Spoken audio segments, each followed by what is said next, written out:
balanced, and we run the ball and pass the ball. So, you get what you get, and offenses try to attack where they think they can get yards, and so that's probably what Brownwood was doing, is trying to just try a little smash mouth football against us. Are you pretty pleased on the way your offense right now is clicking? I mean, it seems like they're pretty balanced run and throw. You've got a lot of weapons out there. Yeah, we're doing what we need to do to move the ball and to win games. But it's a second game, and I think there's always things that we need to clean up and get better, and we want to improve both offensively, defensively, and kicking game every game that we play. Like calling the games, one of the things that I really, really noticed, and I've said it a lot of times, when Turner drops back, I've been saying he's looking. Boy, the offensive line is giving him a lot of time back there.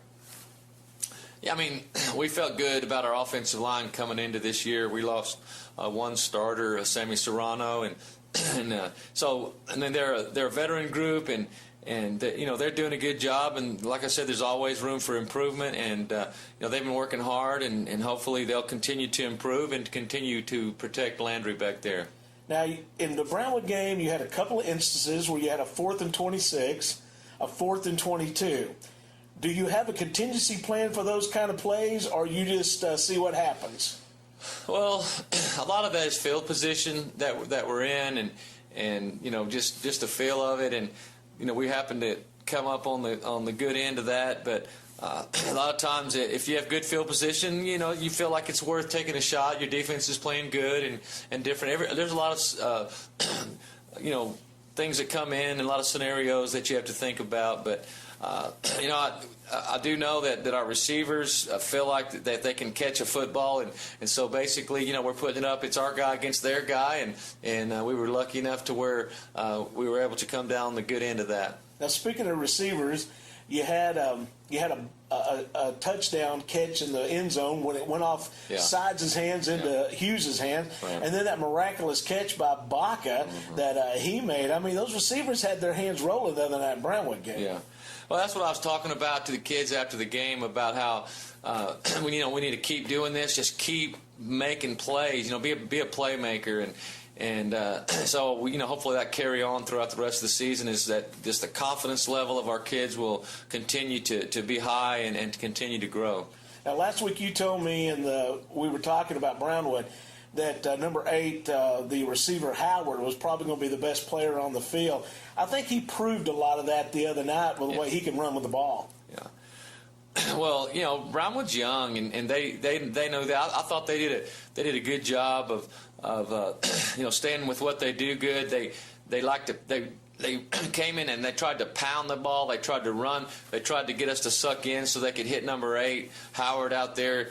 They do a good job of getting him the ball as well as running the ball up the middle. And so, you can't put too much of, too many people out there cover number 8, because they have a good running game. Now, something that I was a little suspect about coming into the season, sawing in the scrimmage and practice and stuff like that, was your kicking game. But it seems like that ship has been turned the right direction. Yeah, like I said, last week we were 0 for 9 on extra points in the scrimmages, and we were able to we missed our first one against Vernon and made the rest, and then the other night we made a few. But really, our kickoffs, getting height on the kickoffs and letting our kickoff team be able to run up there, and a lot of times they fair catch. In both of the last 2 games, the kick was so high, the other teams didn't do a good job of fielding, and we were able to get on the ball, and it wasn't really a called onside kick, but the kicker's doing a good job. The kickoff, Carrillo's doing a good job of kicking it deep, and he's getting better at his extra points, and we even made a field goal not this week, but the first game. You're listening to Coach Kenny Davison on the Coach Davison Show. We're going to take a break, come back, and we're going to talk about Abilene Wylie right on the Weatherby Real Estate Coaches Show. Stay tuned. When it comes to making the biggest investment in your life, think Weatherby Real Estate. When you're looking to upgrade your home or maybe that spot of land you've been eyeing, let Weatherby Real Estate take care of it.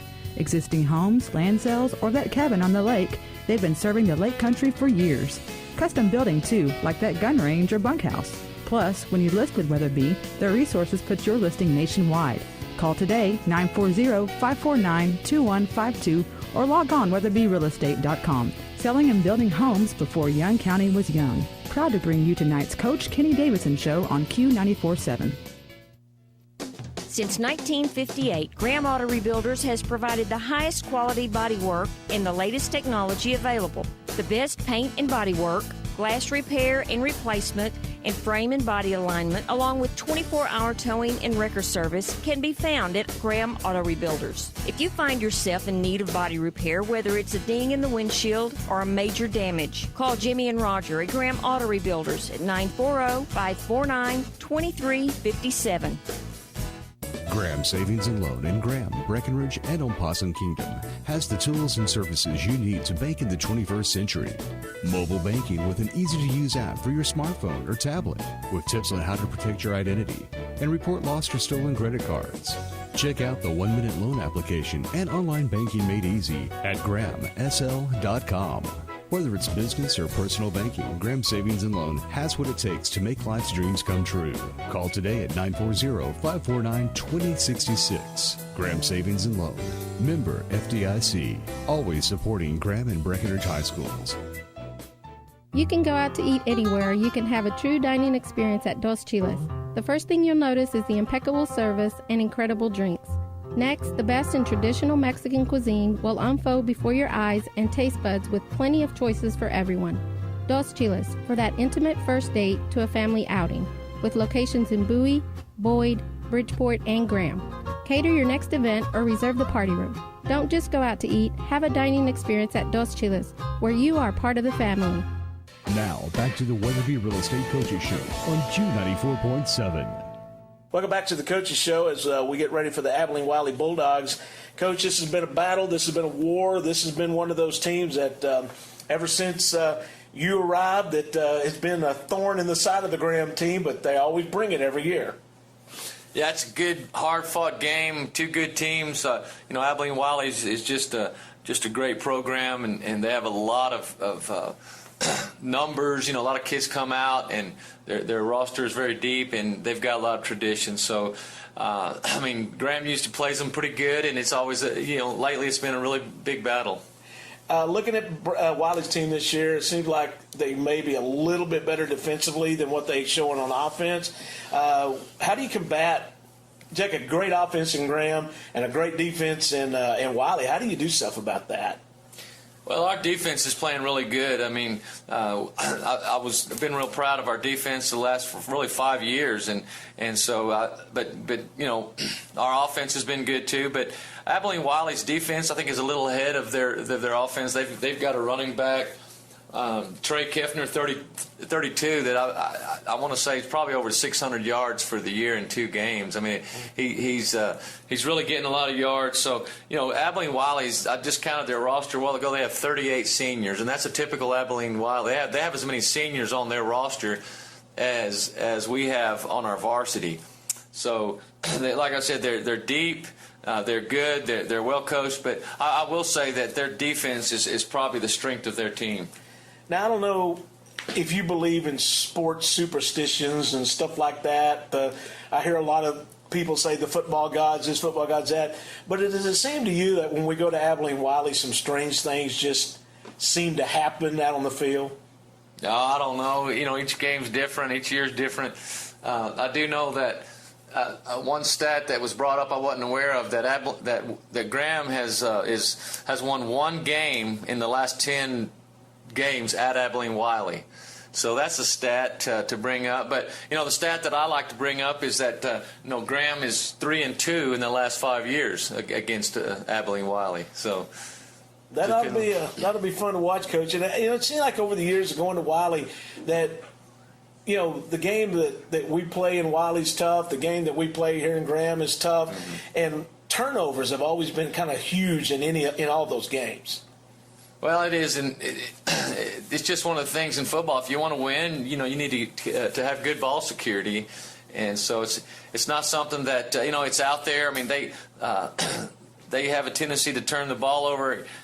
Against Argyle week 1, they really should have beaten Argyle in the first game. Abilene Wylie should have come out victorious, but they turned the ball over, and it's just a big part of football. So it's one of the things that you have to be good at is ball security.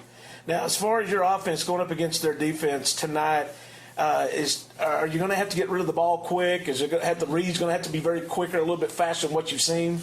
Yeah, I mean they're so quick. Their defense is fast. They're very aggressive. They get off the ball good. So we're going to we need to make sure that we make quick decisions and smart decisions and don't give a big loss. Now, looking at I know you don't probably want to look way ahead of things, but you got Wylie, you got Argyle, and you got Big Spring. 3 big old games coming up. Does it anywhere in the back of your mind you just say, we've got to get prepared for the next game, prepare the next game by playing good in this game? No, that really doesn't come up. I mean, you're watching film. The kids are studying film. It's all about Abilene Wylie, and it's just if you do that, the kids, the players know that you can't do that. We cannot look ahead. It's from Monday on. It is that opponent, and that's the kids are the athletes are doing a good job of that. Focus. Well, Coach, good luck tonight, and going to be a fun one against the Abilene Wylie Bulldogs, and looks like weather-wise going to be a whole lot better tonight than what we've seen in the last few months. Yeah, we're pretty fortunate to have the cooler weather. You bet. That's Coach Kenny Davison here on the Coach's Show, brought to you by Weatherby Real Estate. We'll take a break and be right back with the Graham Interbank pregame show at Graham Steer Football. Stay tuned. Q94.7 is KWKQ-FM, Graham, Breckenridge. You've been listening to the Weatherby Real Estate Kenny Davidson Coaches Show, brought to you by Weatherby Real Estate. Selling and building homes before Young County was young. Now here's Rick Edwards, Matt Pruitt, and Tori Cummings with the Graham Interbank pregame show.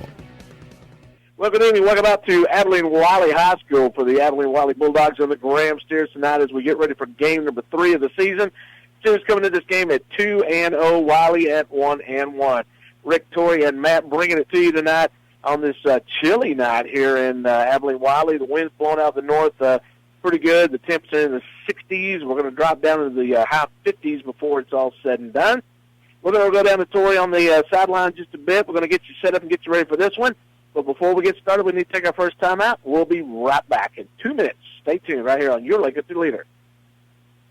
It's an ever-changing world, and Graham Interbank wants you to know that they're right there with you with personal and business banking to fit your needs of today. Offering mobile banking 24/7 from your smartphone, tablet, or desktop.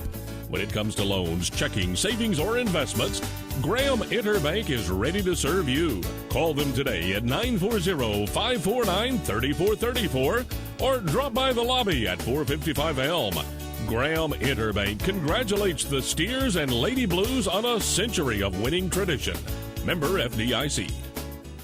This is Becky Richardson, owner and operator of Beyond Faith Home Care and Beyond Faith Hospice of Graham. When a life-limiting illness no longer responds to treatment, one option is hospice. Hospice is a special concept of care designed to provide comfort and support to patients and their families during this time. At Beyond Faith Hospice, you'll find a team of qualified caring physicians, counselors, skilled nursing, and more with services including volunteer visits and bereavement care. If you're faced with this decision, call for a free consultation today, 940-521-9915, and we'll answer any questions you might have on hospice care. Beyond Faith Hospice, a step above, believing that love makes the difference. Before, definitely after the game, there's always that one large looming question: where to go eat? Now you can stand in line and wait forever, or can get a burger with everybody else in town, or you could go to Potter's Pizza for the best salad bar and pizza buffet in town. Hot, fresh pizza and lots of it before or definitely after the game in a clean, family-friendly atmosphere.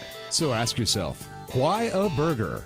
Why stand in line forever when you can sit down and dine on the best pizza in the Lake Country, according to TripAdvisor? Potter's Pizza, 16 South and Graham. Simply better, simply fresher, and open late on game night.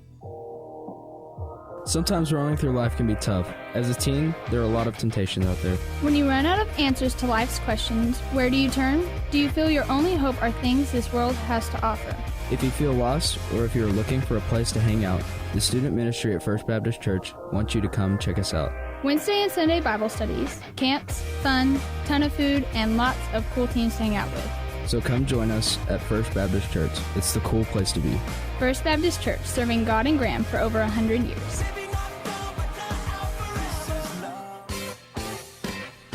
Now back to the Graham Interbank pregame show on Q94.7. Welcome back to the Graham Interbank pregame show of Graham Steer football as we get ready for the Wylie Bulldogs and the Steers coming up here in just a few moments. Steers, Matt, coming into this game are 6-4 in the last 10 years against Wylie. And imagine this, 5 of those wins came in Graham. 1 win has only come in Wylie on those last 6 wins. All the wins that Wylie have come over here. It's weird how in this series, you go all the way back to 1998, the Steers have only won twice in Wylie. That is amazing. It just shows what kind of home field advantage you really have. Like you said, just coming into Wylie, it's tough to win here. And coming into Graham, it's tough to win. Steers coming to this game with 392 yards passing, 547 yards rushing. That's a pretty big difference as far as the way they've been throwing the ball and running the ball. Yeah, absolutely. And Wylie's just about the opposite. They're more of a running team than they are a passing team, and they got that's their thing is grounded out on it.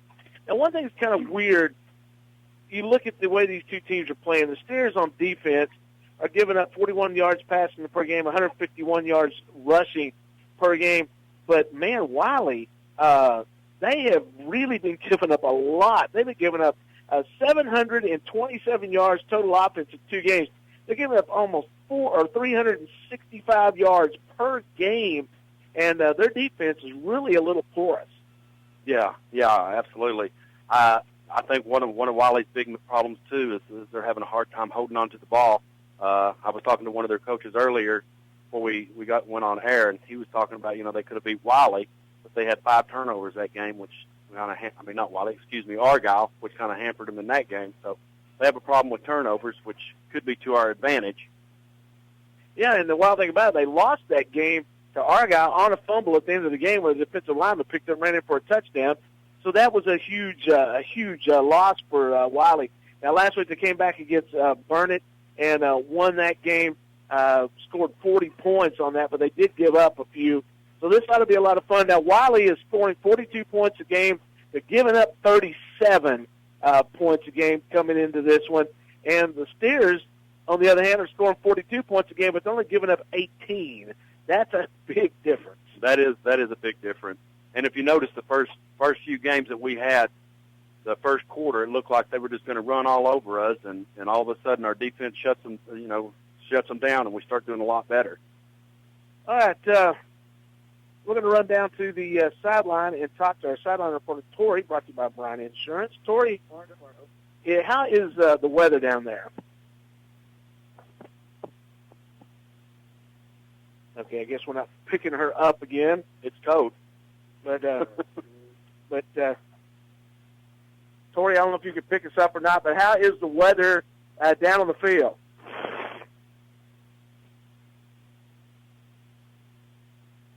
We hear her breathing. Yeah. Well, at least we know she's alive. That's right. But, yeah, we're having a communication problem again here at Wylie Field. But I tell you what, let's take a break so we can pick that up. We'll come back in just a bit. You're listening to Graham Steer Football on the Graham Interbank pregame show. We'll be back in 2 minutes. Hi, everyone. This is Mike Sipes from Mike Sipes State Farm Insurance, inviting everyone to come out and enjoy all the sports action and excitement that is the Steers and Lady Blues. No finer group of athletes can be found anywhere. So make sure to follow all the excitement each and every game right here on Lake Country Radio. Sponsored in part by Mike Sipes State Farm Insurance. Like a good neighbor, State Farm is there. Rise and shine with your area Subway sandwich shops. Yes, your local Subway serves breakfast. How about egg and cheese on warm flatbread or any of Subway's fresh baked bread? Add Black Forest ham or bacon. Maybe a breakfast BMT or sunrise melt. Top it off with your favorite juice or fresh coffee. Subway, not just for lunch and dinner. Subway sandwich shops in Graham at the corner of Elm and the 380 bypass and inside the Graham Walmart Supercenter. Subway, more ways to eat fresh. We at First State Bank are proud supporters of all Graham School sporting events as well as RSB3. Being a part of this community for the past 23 years, we've watched these students grow into fine young adults. These young people do a great job representing this community, and we hope that you will join us by coming out and showing your support for them. Go Graham Steers all the way to state. This is the year of the steer. First State Bank, member FDIC. It's all new and waiting for you. The newly renovated Old Post Office Museum and Art Center.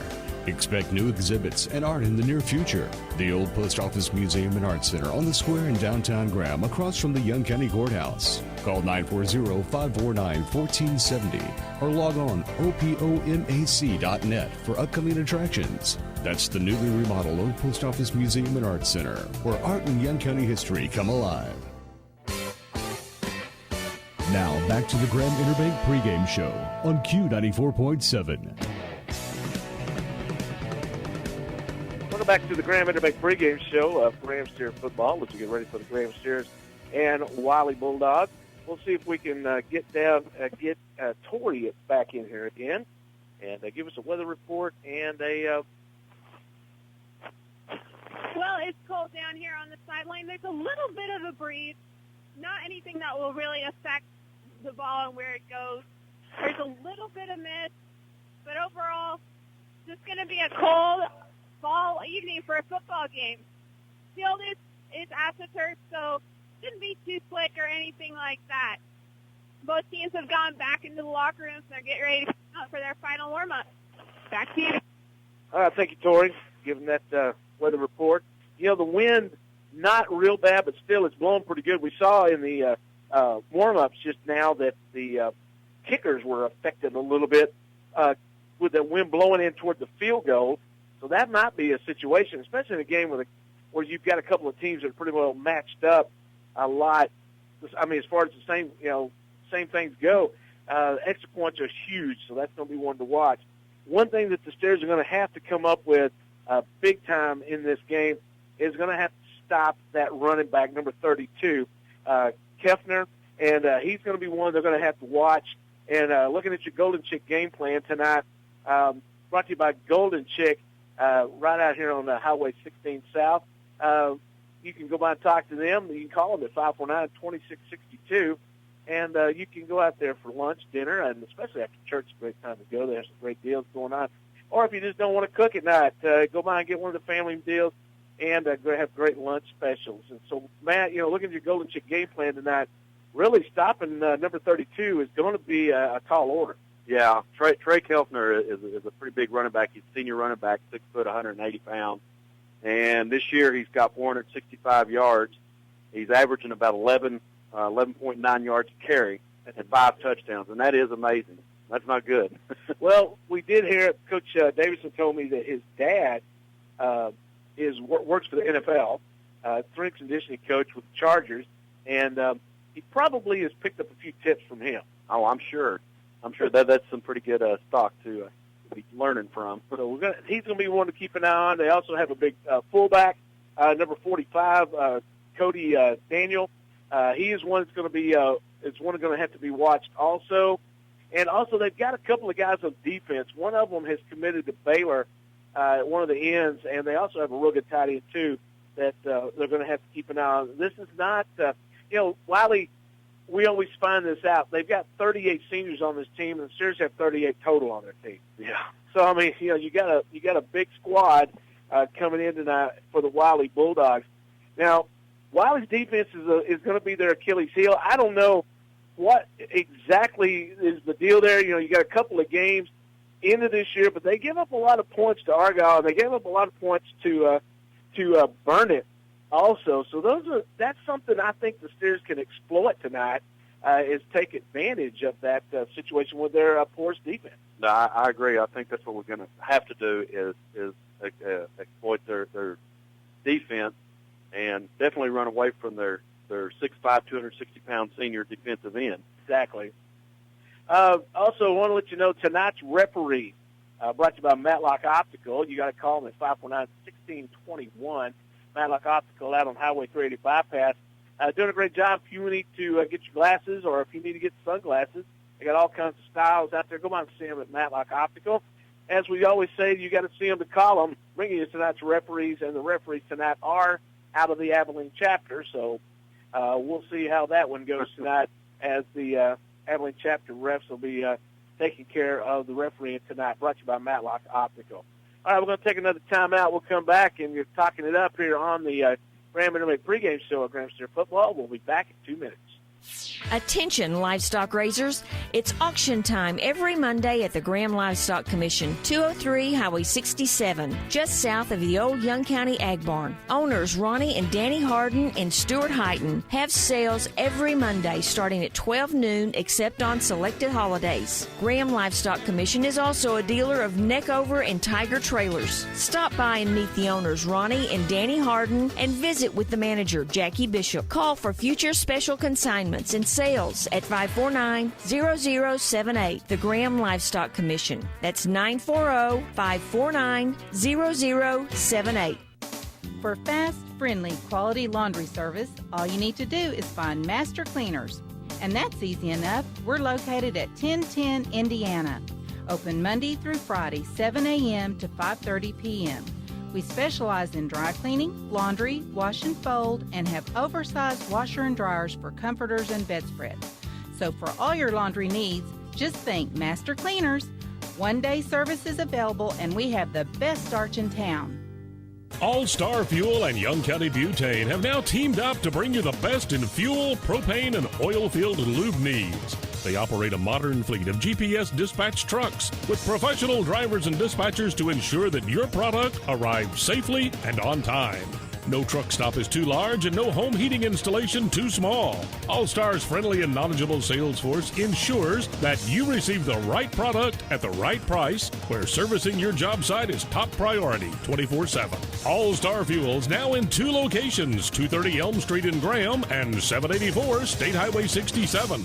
When life happens, you can always count on Chris Baca with Texas Farm Bureau to help you through the rough spots. Texas Farm Bureau has earned the National J.D. Power and Associates Award for outstanding customer service for the past 2 years in a row. That honor only comes with hard work and a caring attitude. If you have any questions regarding your life, home, or auto insurance, get in touch with Chris Baca at 940-456-2287. Chris would be happy to sit down with you and come up with the best option available for your needs. That's Chris Baca, your Texas Farm Bureau agent, 940-456-2287. Now back to the Graham Interbank pregame show on Q94.7. Welcome back to the Graham Interbank pregame show, Graham Steer Football, as we get ready to go in against the Abilene Wylie Bulldogs tonight. Steers 2-0, Wylie 1-1. And I guess this really kind of starts the gauntlet of this non-district schedule, where you got Wylie tonight, you got Argyle next week, and then Big Spring the week after that. So that's some pretty tall orders as far as the teams are going to be seeing in the next few weeks. Wylie ranked, I'm trying to remember where they're ranked at. They're ranked in the top 10. You got Argyle that is right above Graham in number 3 position. Big Spring is in the number 10 position. So you've got a lot of high-powered schools that are coming up. So we'll have to keep an eye on the rest of the schedule. Also want to mention the net broadcast tonight is being brought to you by Bryan Insurance, XL Pump, and the Faith Center Assembly of God. I want to thank you for listening in on LakeCountryRadio.net tonight, and also here on Q94.7 as the Steers get ready for the Wylie Bulldogs. You know, you look at this game, Matt, coming into it, Steers are kind of beat up a little bit, but so is Wylie. They've got some injury problems on their defensive side of the ball. Steers got some offensive problems. Wylie's got some a lot more depth than what the Steers have got as far as on the lines and different things like that. But, you know, last week in a very tough game and the week before in Vernon, we saw the steers, I guess they're pretty conditioned pretty well because didn't see a whole lot of cramps, didn't see a lot of people dropping out, even though they didn't have all the big numbers, a lot of people going both ways. Yeah, they really are. And like you were saying about, everybody losing somebody, Wylie lost their starting all-state lineman first play of the game against Argyle. So, injuries do affect teams, but what you do if you're a good team is you adapt and overcome. And I have no doubt that Wylie's going to bring us what everything they got tonight.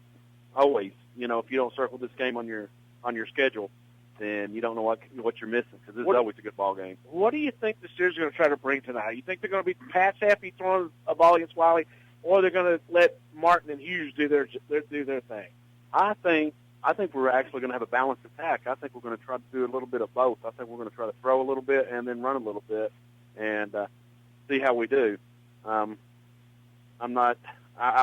thinking that Wylie's pretty good against the run. They're only allowing 58 yards a game, so we might have to rely on our air attack a little bit. Steers are coming out onto the field. The Wylie Bulldogs will be coming down the field a bit.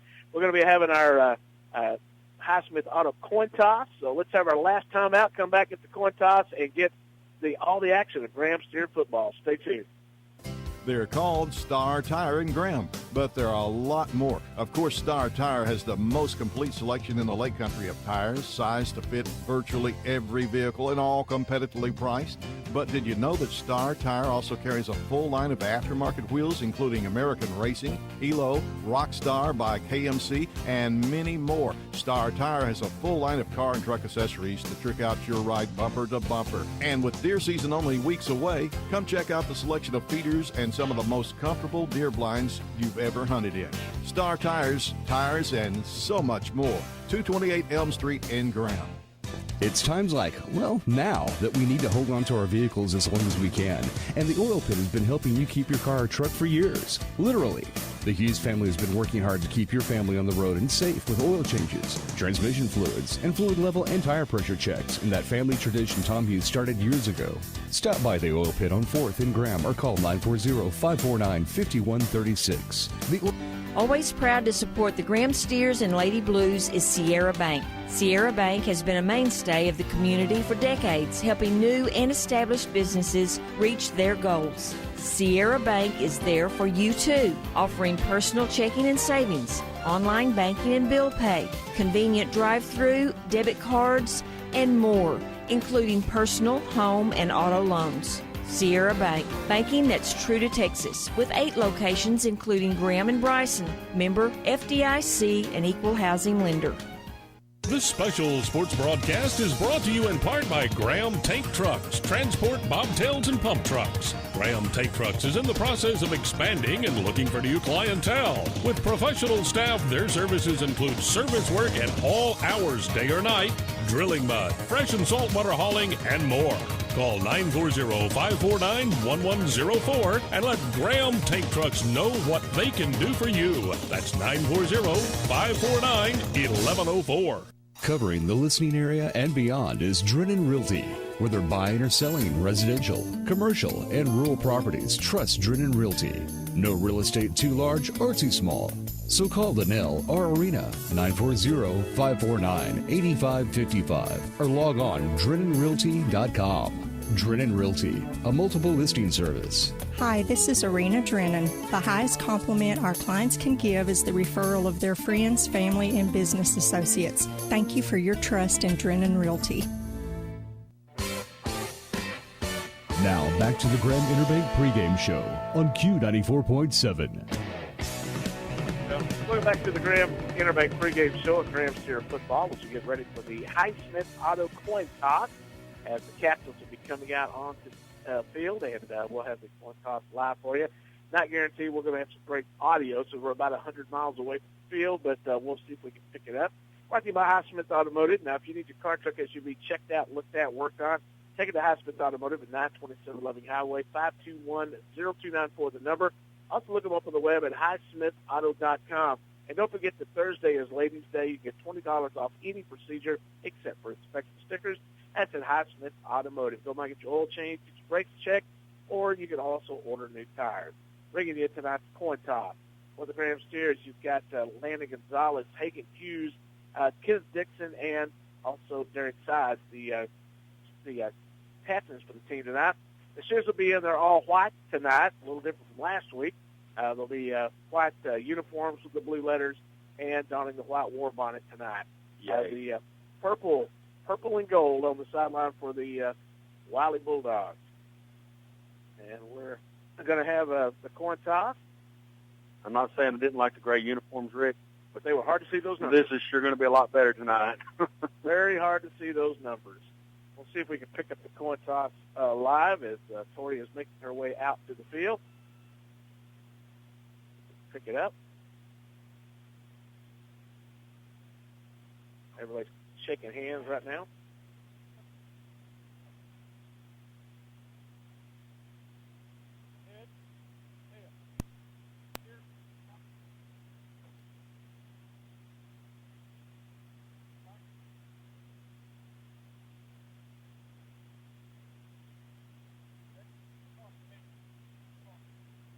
Series called heads. I think Wylie won it. I think like Wylie won the toss. And they will defer to the second half. Steers will take the ball, and looks like they'll be kicking into the wind here in the first half. Wylie has a artificial turf field.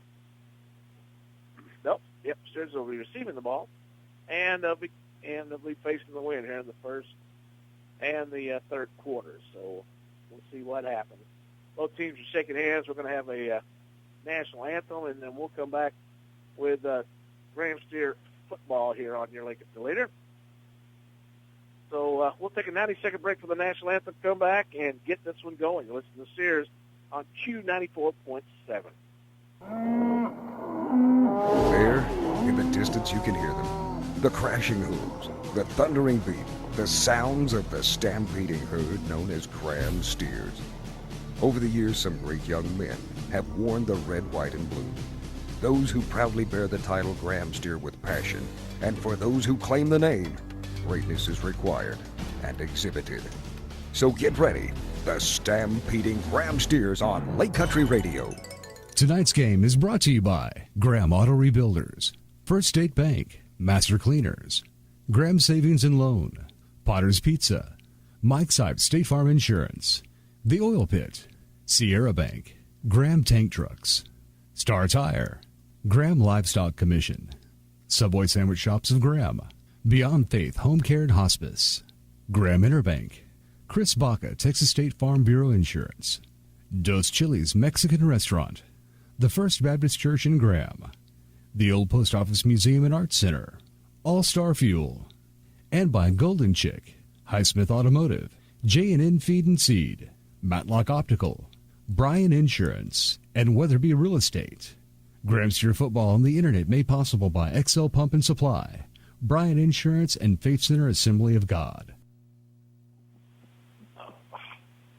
Welcome back to Graham Steer football as we get ready to roll here at Wylie Stadium, as the both teams are on the sidelines now getting their final instructions before this one gets underway.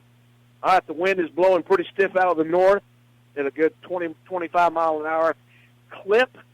There's no moisture at the moment, and we'll see if that actually takes place, and that could make it change up the game plan a little bit. Yeah, there was a little bit in the pregame. I seen a little bit coming down. It's a little bit of drizzle, kind of misty looking stuff. I was telling Tori last time we were coming through here, we were going through that frozen fog stuff going out to Sweetwater. That was nasty. Yeah. I was actually sitting in the crowd on that one. That was very cold, Rick. We were up in the press box, and that's the first time I'd ever been any place where we had to get an ice scraper to scrape the condensation off the window so we could see what was going on. But not tonight. Just a little bit of cool out there. Perfect football weather. Bulldogs will be kicking the ball off. Back deep for the Steers, you've got Gonzalez, and let's see, I'm trying to see who on the other side of the field. That may be Hagan Hughes. It is Hagan Hughes. Hagan Hughes and number 42, Travis Wilson, also back deep for the Steers. Wait for the Bulldogs to set it up and get this one kicked off. They'll be kicking from the 40, wind to the back. There's a whistle. Approaches the ball, and here's the kick. And it's going to go deep, and it's going to find Gonzalez. Oh, it goes through his legs into the end zone, and he will down that one, and the Steers will take over at the 20-yard line. Thank you for tuning in on Q94.7 and on the net tonight at LakeCountryRadio.net, wherever you may be listening in. We appreciate it big time. Steer offense will be coming out onto the field to get things going. The Steers will take over first down and 10 at their own 20-yard line. The Bulldog defense out on the field, and they got some 25-yard line. They got some big old boys out there. Yeah, like we were talking about their defensive end that you said is signed with Baylor, Balin Baker. Now, that is a big young man, 6'5", 260. Big boy. Steers set it up. They're going to put two receivers close on both ends. They're going to send Cannon in motion. He goes around the right side. He's hit for a loss for about 4 yards as he goes around the right side on the handoff, and it's going to bring up a second down, and let's see, they're going to call that with 12, and the ball is back at the 23-yard line. Yeah, that looks like we had a little problem with the offensive call there, or the offensive line on the call. They didn't block their linebacker very well. Twin receivers in both close to the line. Now Cannon in motion. Brought back pressure coming. Turner gets the ball knocked back into his face, and it'll be incomplete. It'll bring up a third down. That time the offensive line held them really good. I mean, like you said, just one of the big offensive linemen, number 74, which is a 6'2", 205-pound senior, blocked the pass on that one. That brings up the third down. 12 to go. The ball set at the 23-yard line. This time they'll put 5 receivers out, 3 on the right, 2 on the left. Turner in the gun. There's the snap. Drop back pressure coming. Steps up, rolls out to the right side. Looking downfield, he's hit and knocked off his feet. Another loss. The Steers are going to have to punt. Well, yeah, that first series didn't go well. That didn't go well there. Apparently we need to block their linebacker, Clay Johnston. He made 2 of the 3 tackles on that play. Big old kid. Man, wow. They've got him at 6'2", 205. I don't know. Skeeter in the punt. There's a snap. It gets away a good punt. It's going to be held up a little bit and hits and goes out of bounds right around the 50-yard line. I was looking on at some of the stats. Skeeter he has had 9 punts so far. 5 of those have been inside the 20-yard line. That's pretty amazing. Good for Skeeter. This time the Bulldogs will take over at their own 48-yard line with 10:50 left in the game, or left in the first quarter. No score at the moment. Bulldogs will send their offense out on the field. It'll be J.T. Carey will be quarterbacking. Bulldogs will split the backfield, put twin receivers on the right, 1 to the left. Carey in the gun. There's the snap. They'll hand it off to their talented running back. He takes it to the Steer 48-yard line and brings up that second down.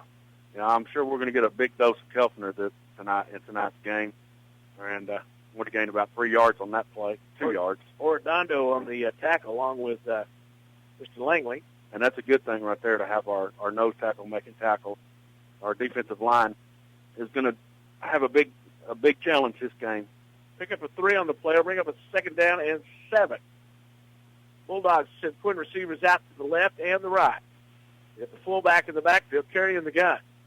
There's a snap. Fake the handoff. Here comes the pressure. Throws it out, and it is caught for a first down at the 40-yard line, and it is Hagan Hughes on the tackle at the 40. Now, that was just a quick cross play, and he was pretty much open, and Hagan came up on him pretty quick, but he still made the catch. It'll be Dustin McQuarter tonight wearing number 99. That's not his normal number, but it's what he's wearing tonight. Means he might be playing a little bit of offense. Yes. Twin receivers on both sides. No huddle. There's a snap. Different quarterback in this time. Looking to pass, steps up, takes off. And he's hit and dropped at the 34-yard line. This time it was Rousseau in for the quarterback. Or actually it was Ward. Tyler Ward was in quarterback that time. He'll come out, and it'll be Carey coming back in.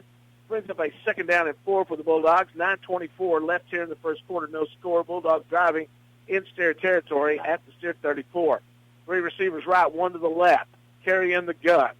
Kepner in the backfield. They're going to hand it off to him, and he is going to be driven backwards. Still gets a little bit of a surge, no gain on the play, but Dustin McQuarter that time making penetration and getting him back. Yeah, and you had Taylor Riddell, had him right around the ankles there. And if you can see now, we got a little mist blowing in here. It looks like almost like a smoke coming through there. That'll bring up a 3rd down and 3 at the ball at the Steer 33-yard line. Carey coming in, bringing the play in. 8:44 left in the first quarter, counting, no score. Big 3rd down here for both teams. 3 receivers right, 1 to the left. Lone setback is the fullback this time. Carey in the gun, drops back to pass, looking. Here comes the pressure. Steps up, and he's still running. Fumbles the ball, and the Steers pick it up. And it will be Steer ball at the 31-yard line, but a big hit from behind, and Carey loses the ball. Jim Bob Perry, I believe, recovered that fumble. But that was another one of those big turnovers that has been plaguing Wylie. And again, I don't know who it was that got it behind him, but punched it out. I was trying to see. There was just a host of Steers behind him, and I'm not sure who punched it out. But the Steers will take over at their own 30-yard line. 1st down at 10, 8:22 left in the first quarter. They go the Okie set. There's the snap. They're going to hand the ball off to Martin. He's going to take it back to the line of scrimmage, and it'll bring up a 2nd down at 10. I believe they're ready for Mr. Martin. Believe so. I asked Coach Davison this week about that formation. He said that Clemson runs it, Oklahoma State runs it, and they call it the Okie set, where they got that wishbone-type shotgun set. Kind of the old Barry Switzer, but backwards. Yeah. They're going to go back in that Okie set. Yeah. Receivers left and right, Turner in the gun. 2 men in motion. Now they stop. There's the snap. Drop back. Landry looking. Pulls up, throws. There's a man there. Oh. And it is almost picked off as number 80, Jackson Money, come up and just almost got that one. Yeah, that was intended for number 33, Casey Cannon, on that pass play. And when he made his turn, the defensive back made the turn and made a break on it pretty quick. 7:40 left first quarter. The clock will stop on the incomplete pass. It'll bring up 3rd down and 10. Steers get the play in. They're going to put 3 receivers on the right, or 4 receivers, 3 on the right side, 1 on the left. They're going to send Martin in motion. There's a snap to Turner, and we got whistles. It looks like somebody jumped. More than likely. And drop them back 5 yards on a false start. And it'll bring up a 3rd down and 15 for the Steers. So far, Steer offense has really not gotten on track. No, we haven't. 3rd down and 15 to go for the Steers. 3 receivers right, 1 left. Martin in the backfield. Turner in the gun. Send Martin in motion. There's a snap. Turner drops back. Pressure coming. Rolls out the right side. He's hit and dropped back at the 18-yard line. And the Steers will be punting again. Wow. I don't know what to say on that one. It was just one of them things. I mean, it broke down. Wylie's doing a great job covering the receivers coming out. Nothing deep. There's really nothing underneath. That's why Turner had to eat it and get sacked. Skeeter back into punt again, standing back at his 10-yard line with 7 minutes left in the quarter. And the punt is blocked, and it's going to roll out of bounds at the 25-yard line. And Wylie will have a short field. I'll tell you what, if anything bad could happen right now in this first quarter, it's happened to us so far. Yeah, it hasn't went well at all. We can't move offensively, but our defense looked pretty strong that last series. So they got a short field to go here, so we've got to really hold them. 1st down and 10 at the Steer 26 for the Bulldogs. They'll put twin receivers on the right. I formation. This time the quarterback's under center. They're going to fake the handoff, look toward the sideline. It is caught by the fullback, and he's knocked out of bounds by Hunter Baca at the 19-yard line. That was a long way to run for 2 yards. It sure was, and that's a big old fullback. Well, take it back. They go back at the 26. So, I mean, that's about 8 yards, yeah. So an 8-yard gain brings up a 2nd down. Wylie will send twin receivers out to the left, split the backfield. There's the snap. Going to hand it to Kepner. He's going to cut up field. He's at the 10, still rolling, and takes it down to the 9-yard line. And it'll bring up a 1st down and goal situation for the Bulldogs, who at the moment are just rolling over the Steers Yeah, right now the big linemen that they have, which Wylie always has big linemen, are pretty much manhandling our defense. So we really need to outquick them, I guess, right now. Ward is back in at quarterback.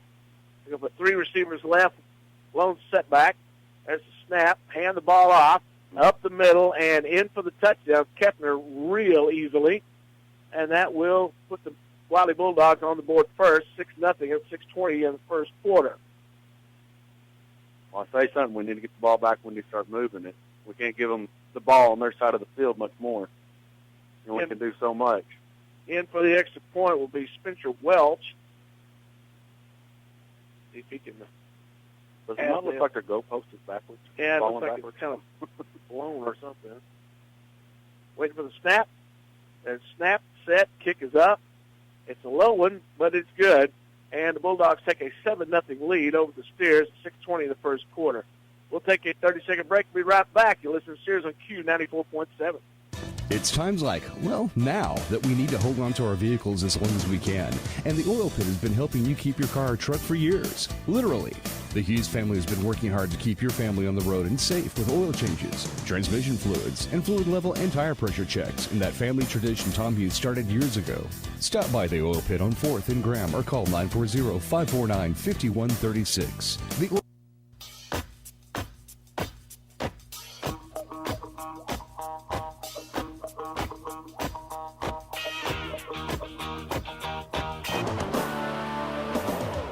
Welcome back to Graham Steer football as the Bulldogs put a 7-0 lead on. I was looking at something else here.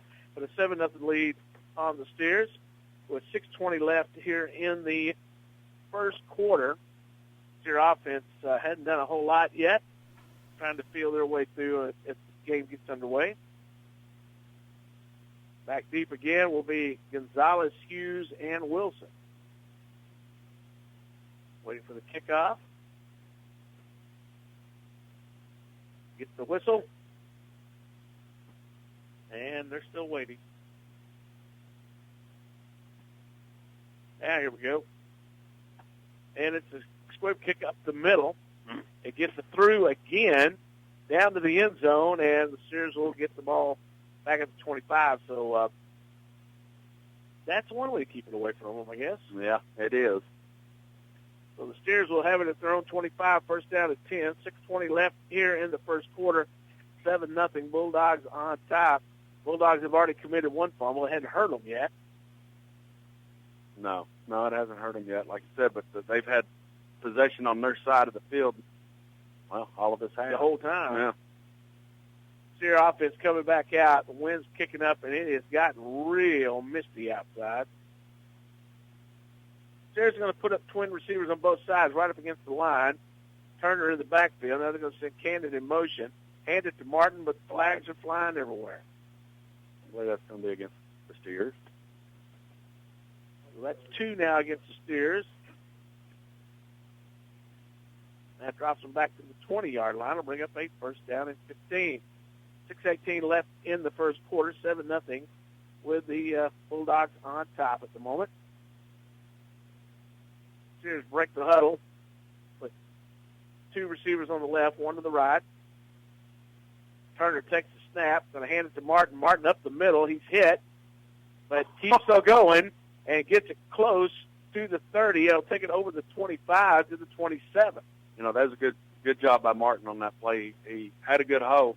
I don't think he got hit with maybe 3 yards past the line of scrimmage, so the offensive line did a good job there, and then he just kept turning his legs and made a little bit more out of it. Second down on the play, about 8 to go for the first down. Twin receivers left, 1 right, Cannon in motion. There's the snap, going back to Martin again, up the middle, and he takes it too close to the 35-yard line, called the 34, and bring up a third down. It's short. I think Steers may have found something here to get the offense rolling. Yeah, they're going right over Kenneth Dixon and Jose Gonzalez right now. So third down and 1 to go. Thank you very much. Third down and 1 to go. Ball at the 34-yard line. Steers put twin receivers left, 1 to the right. Martin in the backfield. There's the snap. Martin gets it and gets the first down as he takes it up to the 39-yard line. So Steers get their first down of the game. and it's 5-11 and rolling. Well, that time we decided we're going to go over the right side, and we did a really good job with over Logan Taylor and Chance Moss blocking on that side. You got Taylor Hopkins in the middle that's doing a pretty good job, too. Steers break the huddle. They'll put twin receivers left, one to the right, Turner in the gun, Martin in the backfield. Maybe changing the play here. First down at the Steer 39. Turner calls the signal, takes the snap. They're going to go back to Martin again. Back up the middle. Here goes Martin as he takes it close to the 50-yard line. That is going to be close to another first down as that time they go off the left side. And they're getting some holes up front. They sure are. The offensive line's doing a very good job there. They got some holes for Mr. Martin to go through. And this is what we needed. We needed to sustain a good drive like this. And it wasn't up for a first down, so the Steers at the 50-yard line. Twin receivers left, one right. There's the snap. Back to Martin again. He tripped up, but he gets over the 50-yard line into Bulldog territory, but that end come in and grabbed his foot, tripped him up. Yeah, he did. He made good penetration on it, and just like you said, just put a hand in there on his foot and just kind of let him go forward and trip.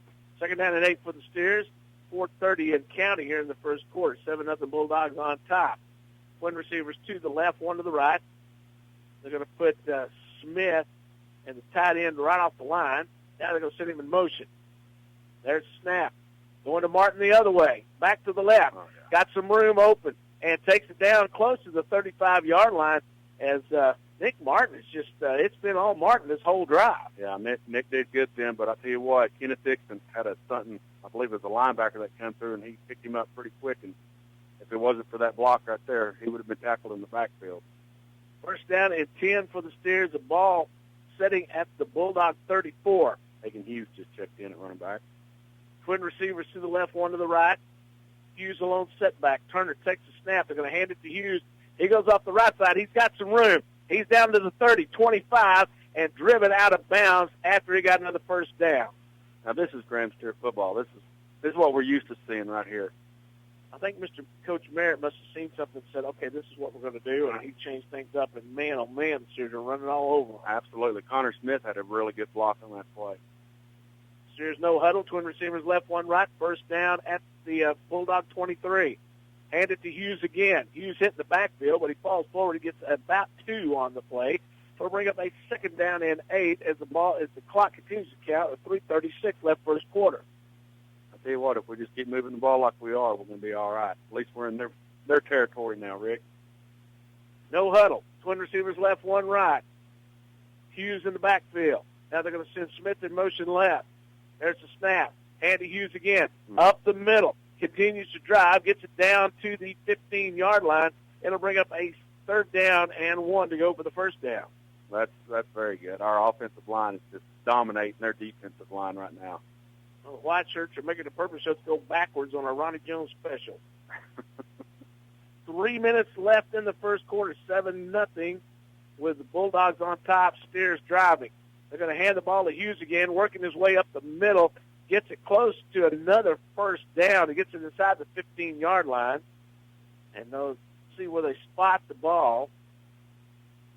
But there's been nothing but run off tackle this whole drive. Well, this is a big 4th and 1. Wow, it is 4th down and less than 1 to go. We'll see what they do here. Steers on 4th down and less than 1. Turner in the gun. They look over the sideline. Martin is in the backfield. Now they're going to change the play possibly as he goes up and talks to the line. Twin receivers right, one left, man in motion. And somebody jumped. Yep, Steers jumped. There was a lot going on there. There was a lot going on, and just being an ex-offensive lineman, when you leave you're down so long like that, you get a little anxious. So I understand where they're coming from when you jump like that, when you're holding them down for so long. 4th down and 6 to go for the first down. The ball back at the 19-yard line. A lot of signals coming in from the sideline. All right, Steers will set it up. Twin receivers on the left side. They got Smith on the line. You got a receiver right. Nick Martin in the backfield. There's the snap. Turner dropped the ball on the snap, gets up, looking, and he takes off running, and he's not going to make it. It's a bad snap. Couldn't hold on to the ball, and the Bulldogs will take over on the bad snap. that drive really hurts, but we got to look at something offensively. We moved the ball on them. We had their linemen on their heels. So we need to suck it up here on defense right now and make some plays.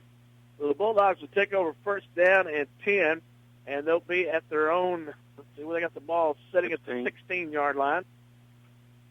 Bulldogs break the huddle with 1:59 left. They're going to put receivers wide left and right, and they've got offset eye.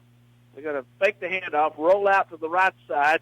Carey grabs it, and he will be brought down shy of the 20-yard line and pick up a 2 on the play. That was Taylor Riddell on the tackle, coming from the far side linebacker. Or actually, it's the near side linebacker position. Sorry about that.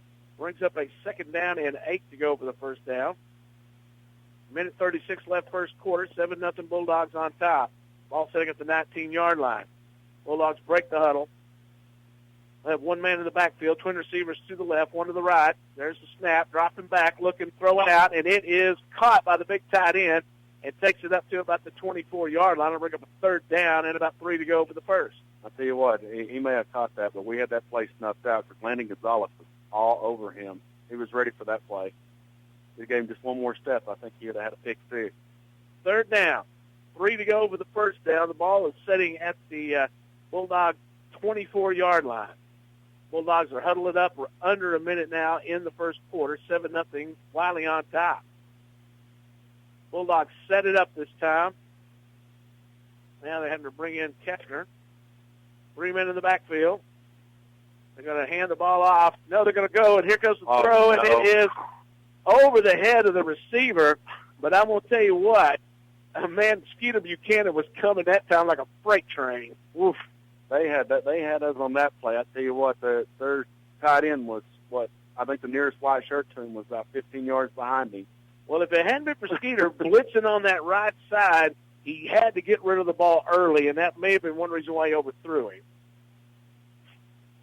But that'll force the Bulldogs to punt. Gonzalez will go back to the 30 with 38 seconds left. Had the wind behind him this time. Where's the snap? There it is.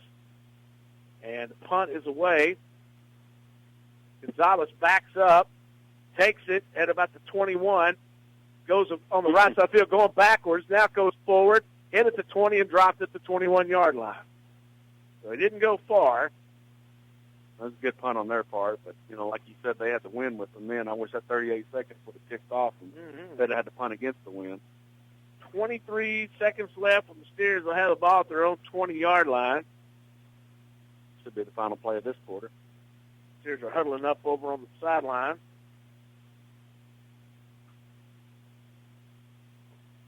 Now the Steers offense will come out.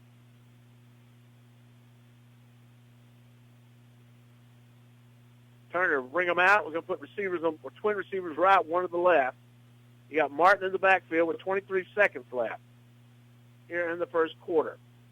Turner takes a snap, hands it to Martin. Martin up the middle, takes it up to the 25, 26-yard line, where he'll bring up a second down with 14 seconds left. I tell you what, he had a heck of a hoe there. So they 6 seconds going to take away looks here. Looks like we're going to be and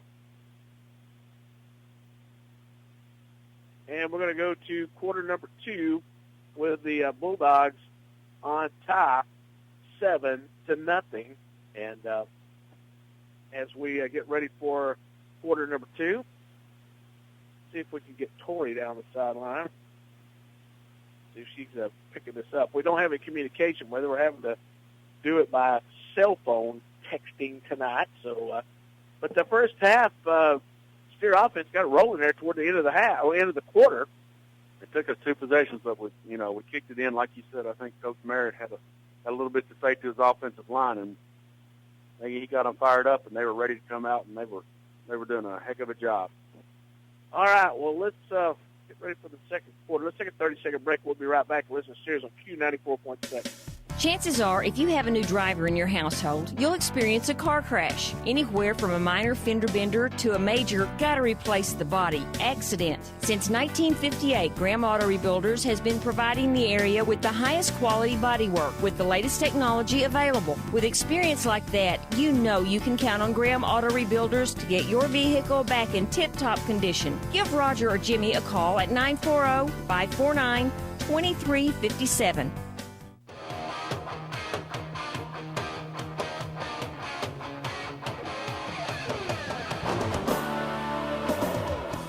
Welcome back to Graham Steer football. Steers are facing a 3rd down and 5 at their own 25-yard line.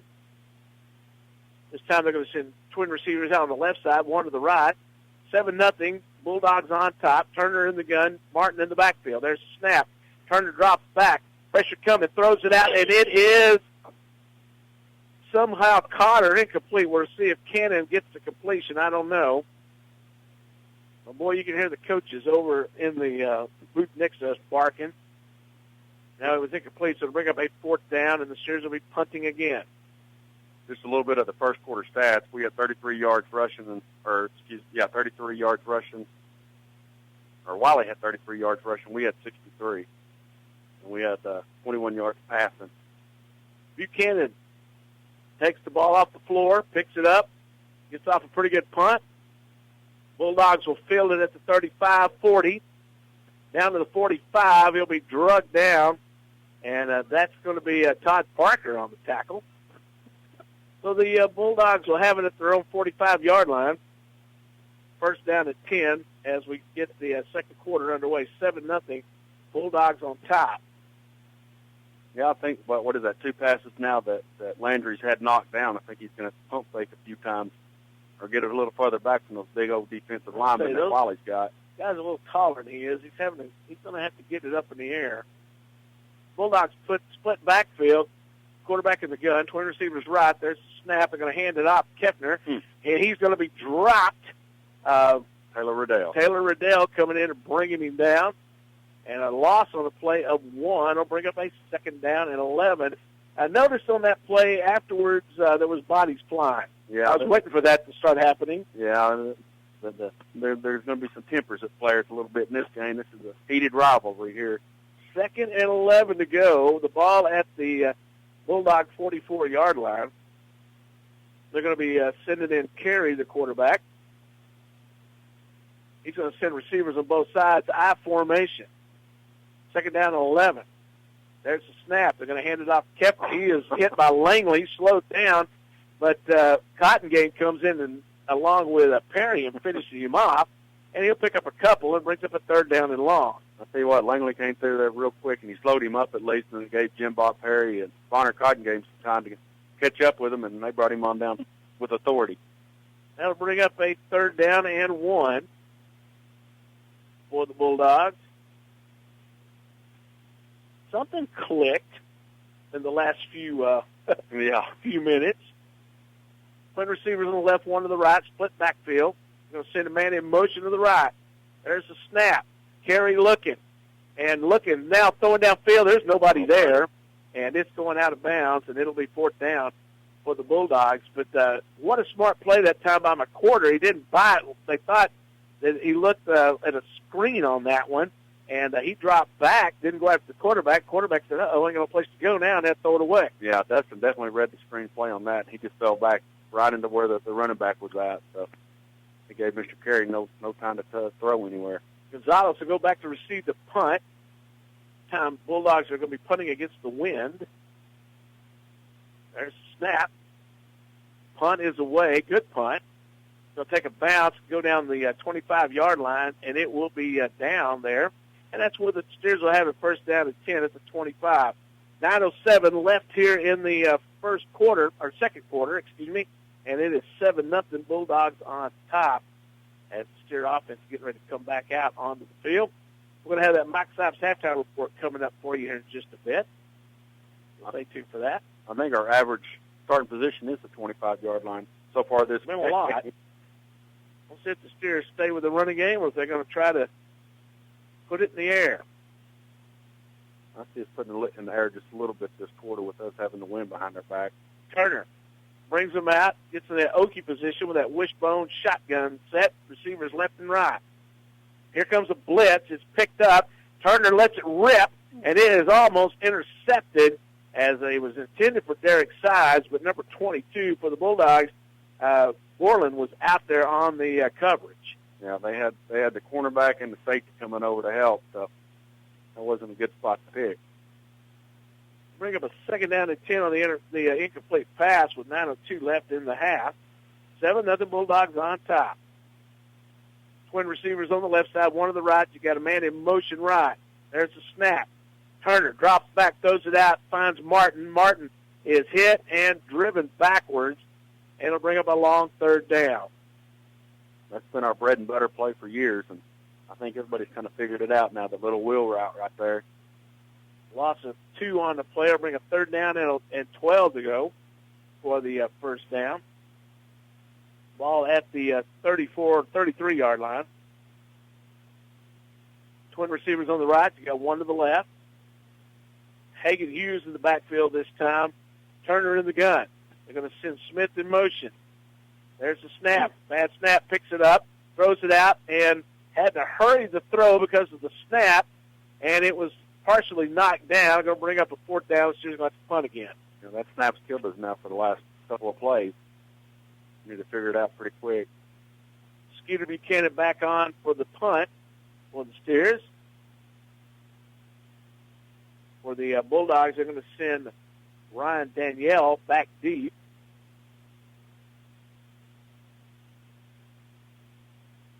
Buchanan back at his 15. Gets the punt off. Good punt this time. And it'll be taken. Oh, yeah. It's fumbled, and the Steers pick it up. And Gonzalez had a knee down at the 39-yard line of the Bulldogs, and it's Steer ball. And again, there's the fumbleitis is continuing for the Bulldogs. Yes, it is, and I hope it don't happen both ways. We got, like you said, this moisture coming in, and it makes the ball a little slick. But good job down there by Landon Gonzalez to be down there pretty quick. 8:10 left in the half. 7-0 Bulldogs on top. Steers are setting at the Bulldog 39-yard line. We really need to produce here, Rick. Offense comes out on the field. Twin receivers on the right, one to the left. You got Smith in that slot on the left side. Turner in the gun. There's the snap. Handed to Martin. Or that's Hughes. Hughes does a juke move, stops, takes off again, takes it down to the 35-yard line where it'll be a 2nd down. Well, you can see by looking at the pants on the referees, man, that wind is really whipping up. It really is. Glad we're in this nice, cozy box right now. Yeah, it's very nice up here. Sam didn't have to wear a coat. I was worried about that. 2nd down and 6 for the Steers. Twin receivers right, one to the left. Turner in the gun, Martin in the backfield. There's the snap. Going to hand it to Martin. Goes off that left side, takes it down to the 30, gets the 1st down, and inside the 30 or to the 29. And that's where the Steers will have a 1st down as they looking a little bit better on this time than what they had in that last drive. Yeah, absolutely. I think we're doing what we need to be doing this game is running. We're running the ball really well. Our offensive line has control of the run. So, Twin receivers right, one left. Martin in the backfield, Turner in the gun. There's the snap. Hand to Martin again. Martin goes to the left side. He's hit, driven backwards this time. They may give him 1 on the play. It'll bring up a 2nd down and 9. There you go. You start talking about something and the bad things happen. I know. We're going to put that in our cap. But our offensive line has done a heck of a job so far. Time Steers will send Twins out on the right, one to the left. Hughes in the backfield this time. Turner in the gun on 2nd down and 8. They'll send Smith in motion. And we've got another flag thrown on the Steers. Steers' 3rd penalty tonight to the Wylie's none. 4th penalty of the night to Wylie's none. So, yeah, all false starts. All the same thing. All false starts. Not good. Stay down. Stay down. I tell you, this is a field position game. They can't do that.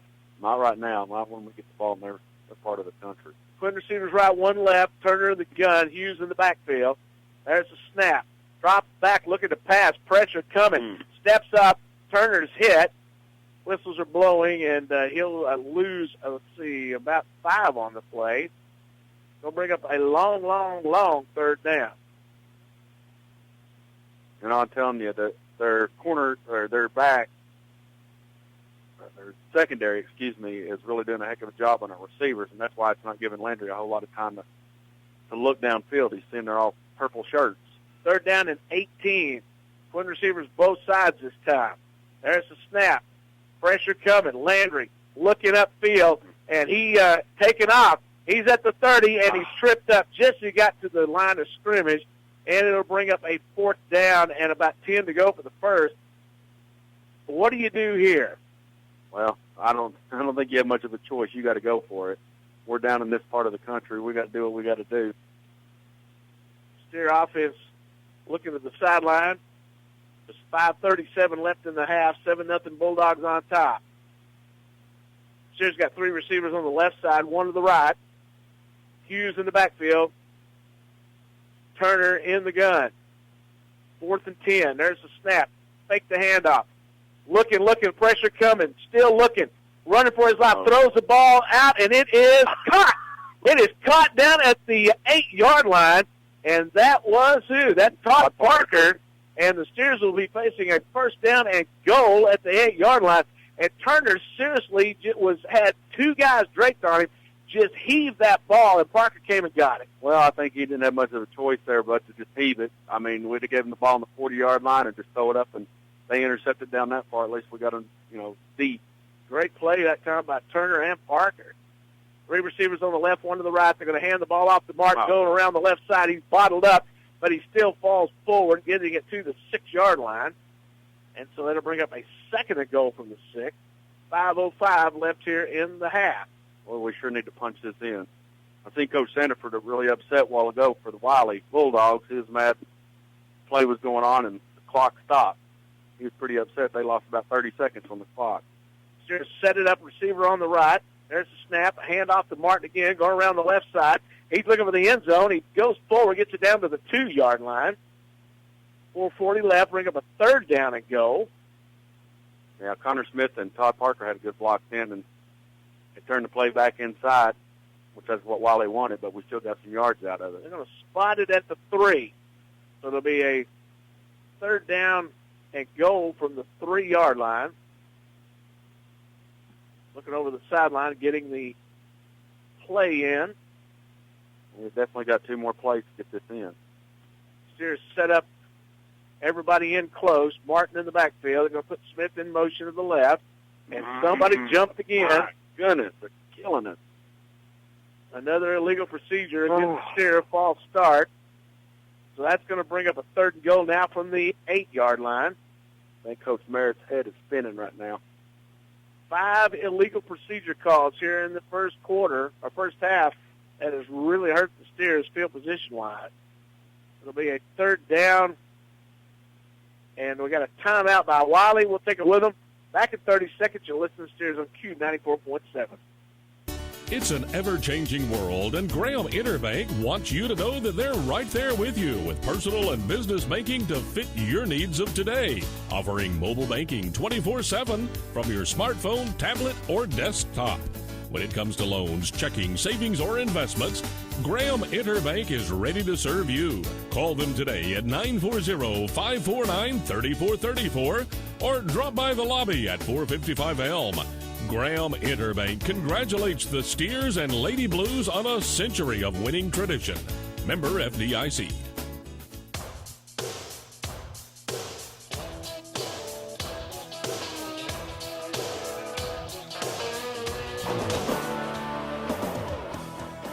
Welcome back to Graham Steer football as the Steers are facing a 3rd down and 7, and our 3rd down and goal from the 7-yard line. As come out of this timeout, Steers have been hit pretty hard with the illegal procedure calls, and got it again. This time the Steers are going to empty the backfield on 3rd down. 5 receivers. 3 on the right, 2 to the left. Turner in the gun. There's the snap. Looking to pass. Pressure coming. Turner is sacked. Oh, come on. Way back at the 23-yard line. It'll bring up a 4th down and goal now. Boy, the penetration for Wylie is just massive. Yeah, it is. I'm surprised Wylie didn't get a penalty on that play. One of their defensive players led with his head when Turner was down. I was surprised they did a 15-yarder right there. That depends on where you're at. I didn't say that. You did. Didn't insinuate a thing. 7-0 is the score here. Wylie on top. As 4th and goal from the 21. Yeah, the Steers are facing a 4th and goal from the 21-yard line. Looks like they may be calling a timeout here. And they do call a timeout. We'll take it with them. Back in 30 seconds. You're listening to Steers on Q94.7. This is Shanna Weatherby Wolf with Beyond Faith Home Care and Rehab. At Beyond Faith, we believe love makes the healing difference. A few of our services include skilled nursing, diabetic education, plus physical, speech, and occupational therapy to set you or your loved ones on the road to recovery. Most of these services are covered 100% by Medicare. Call today for more information on home health care. 940-521-0300 or log on to BeyondFaithHomeCare.com. Beyond Faith Home Care and Rehab, a step above, a step beyond, believing that love makes the healing difference. Voted a top 500 home care elite agency.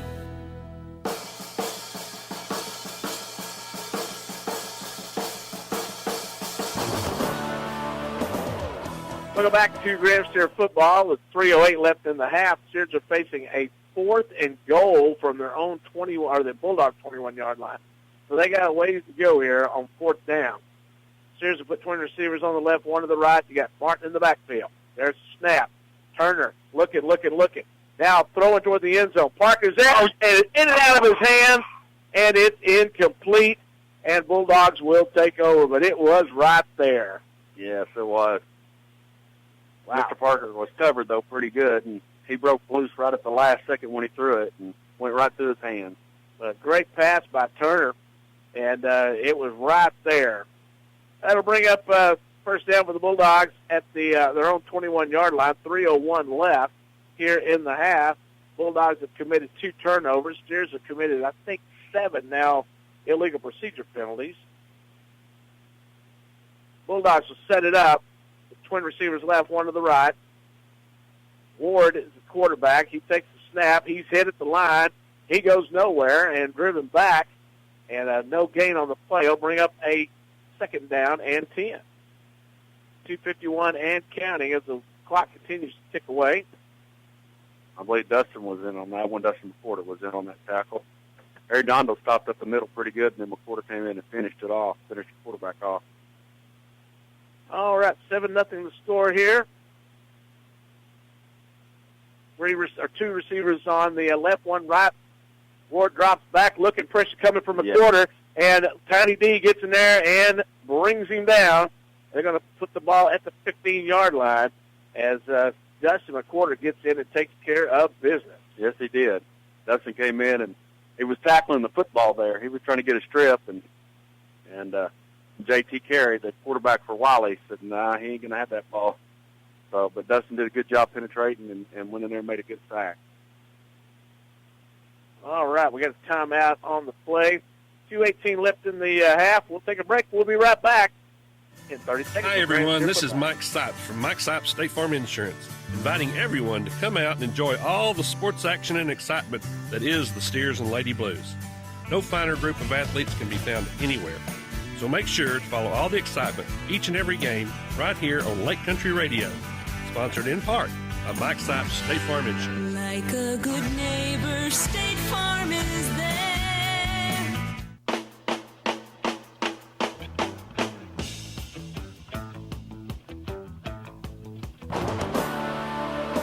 Go back to Graham Steer football as the Steers are trying to hold off the Bulldogs here with 2:18 left. See if they get the ball back before the half. We really need to hold them right here, Rick. We'll get the ball in pretty good position with about 2 minutes left. 3rd down and 16. 3 receivers out on the right side, 1 on the left. Let's see, now we've got Carey in at quarterback. There's the snap, high snap, hands it off, And Tiny D with a big tackle on Kepner back at the 12-yard line, and that's going to bring up a long 4th down and another timeout called. That was Graham. With 2:14 left. And that way the Steers will get the ball back. Probably going to get in pretty decent position with the way the wind's blowing and the way the field position we got. So we'll see what happens with 2:14 left. We'll take a 30-second break. We'll be right back. When it comes to choices at Subway, you might be a little overwhelmed. Stick with the famous footlong like Spicy Italian or the BMT, maybe Turkey Breast and Black Forest Ham, or branch out to a signature club like the Sweet Onion Teriyaki, the Subway Club, or the Chicken and Bacon Ranch Melt. Even skip the bread completely and go for a Subway chopped salad. Don't forget breakfast too. Subway Sandwich Shops in Graham at the corner of Elm and the 380 Bypass and inside the Graham Walmart Supercenter. Subway, more ways to eat fresh. Montag, lieben, glauben, globen. All right. I got something to say. Well, we're going to find out the Steers got something to say here before the half ends. Bulldog punter back at the goal line. There's the snap. Punt is away. It's held up in the wind. Gonzalez goes back. It's going to be dropped at about the 41-yard line, and that's where the Steers will have a first down at 10 and 2 minutes left to do something with it. Yeah, we got good field position here, Rick. We really need to go in and tie this game up. We've got 2 minutes and 4 seconds left. We've got to tie this ball game up. So we'll see what happens here with the Steer offense. Comes out on the field. With no timeout. No timeout, though. But 41 yards isn't that far. We can do it. I've seen us do it pretty quick. Oh, yeah. See what Turner can do here. First down and 10 for the Steers at the Bulldog 41-yard line. They're going to put 3 receivers out on the left side, 1 to the right. You got Martin in the backfield, Turner in the gun. 7-0 Bulldogs. There's the snap. Hand the ball to Martin. He's hitting the backfield, and he'll be driven backwards. Loss on a play of about 4 yards. They'll bring up a second down and 14 to go. Man, they're quick. Yeah, they are quick. They were on him pretty quick. Well, that time, I mean, you shook off Chance Moss. He's a pretty big old boy. That was a good play. Twin receivers on both sides for the Steers. There's a snap to Turner. Dropping back, pressure coming. Moss did a great job this time throwing it out. Oh, yeah. Sykes is there. He's at the 20. He cuts up field and takes it inside the 15 down to the 14, and that will stop the clocks as they move the chains with 1:28 left. That was a good play, like you said, by Derek Sides there.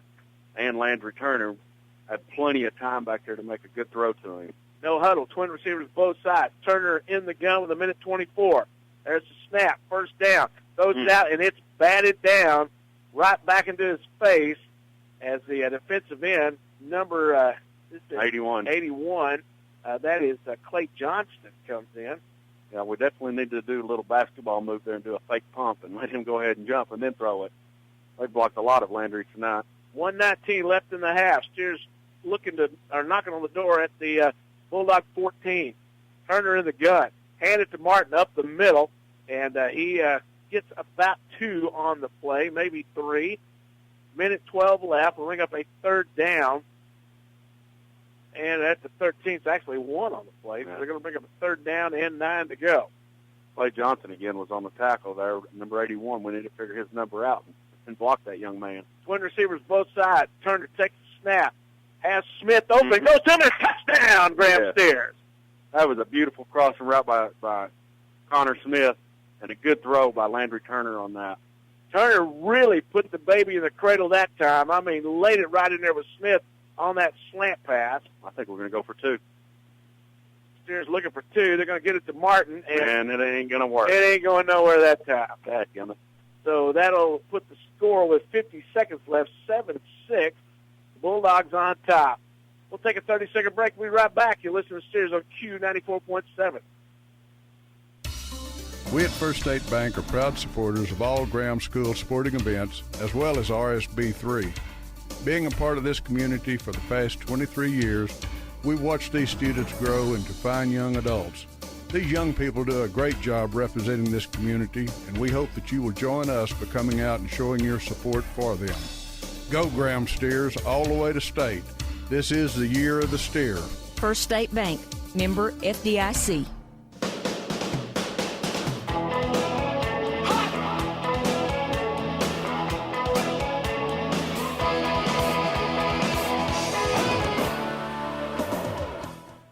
Welcome back to Graham Steer football as we go with 50 seconds left in the half. The score 7-6 with the Bulldogs on top. You saw that score on Argyle a while ago. Salina was up on Argyle. I believe it was up 15-7. We'll see what you got. Well, 13 for Argyle, 15 for Salina. So all right, number 3 against number 7 there. As Argyle will be coming to Newton Field next week. Steers will be kicking the ball off with 50.5 seconds left. Skeeter is going to be kicking this time. I think we need to go deep with this one. We got some wind behind us. Let's kick it deep. That's my opinion. Let's see what we do, though, Rick. Skeeter will be kicking off. We haven't seen that before. So the Steers line it up. Buchanan approaches the ball, and a little squib kick will be bounced, taken at 30 at the 25-30, and dropped backwards this time. Hagan Hughes along with Wilson then on the tackle, and it was Ryan I don't know if it's Danielle. Well, let's go with Ryan Daniel. Let's just say that. So got a weird way he spells it.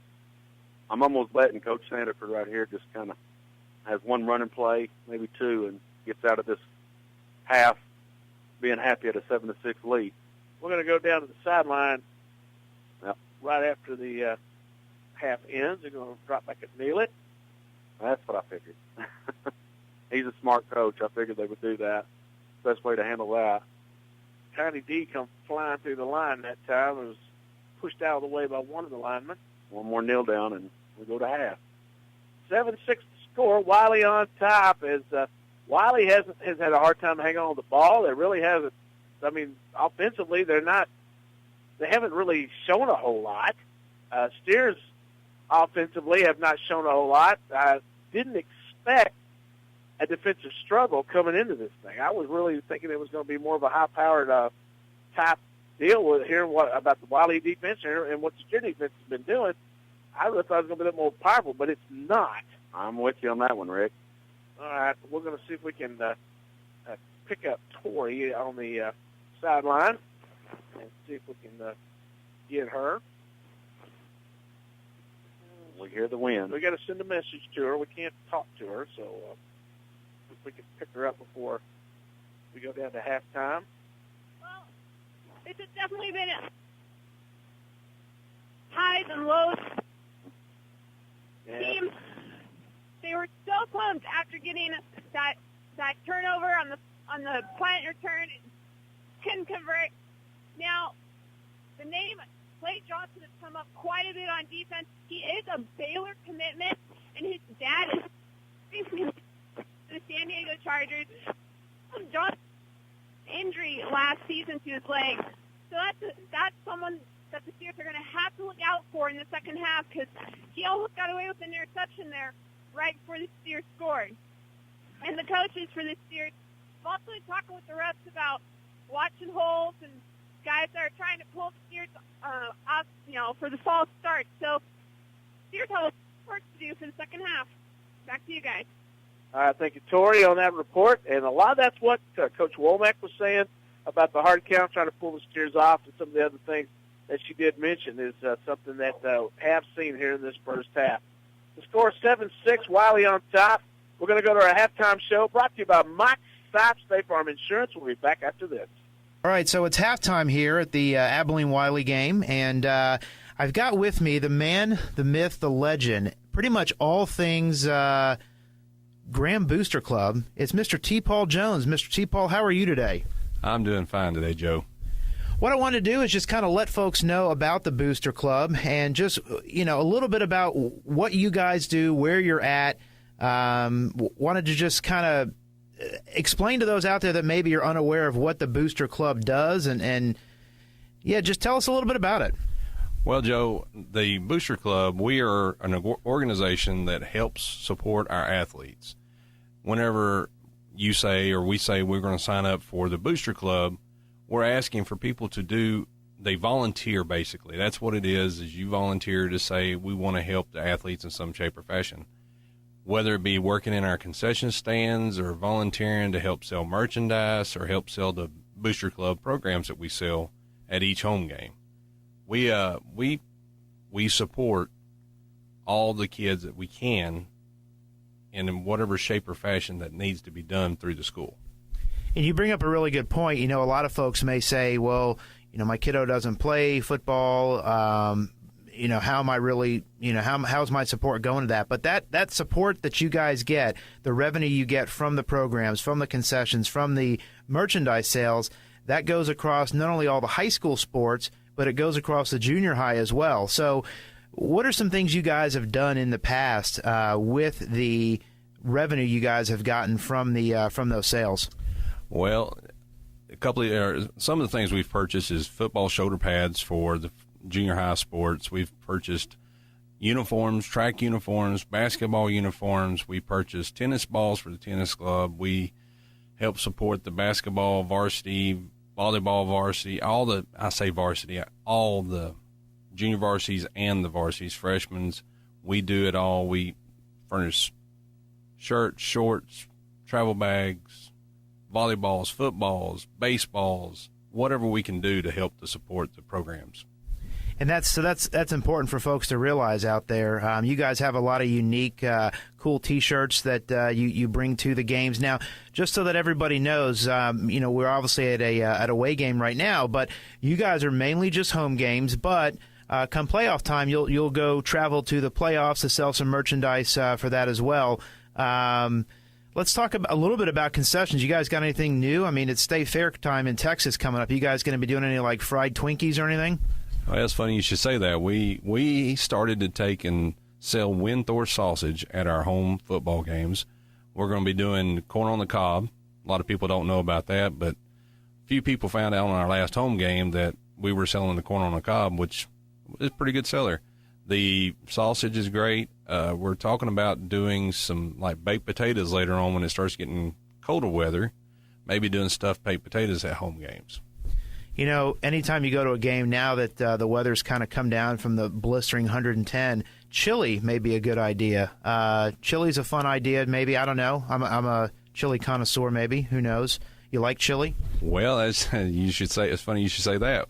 Usually on our homecoming night, which is coming up pretty soon, I think it's October 24th, we're going to be doing we usually do where the football parents and the Booster Club brings chili to the game before the game, and we have a table set up around our concession stand chain link fenced area, and we will take and have a chili cook-off per se, and then we sell it per the bowl, and all that money goes toward and goes back into the Booster Club.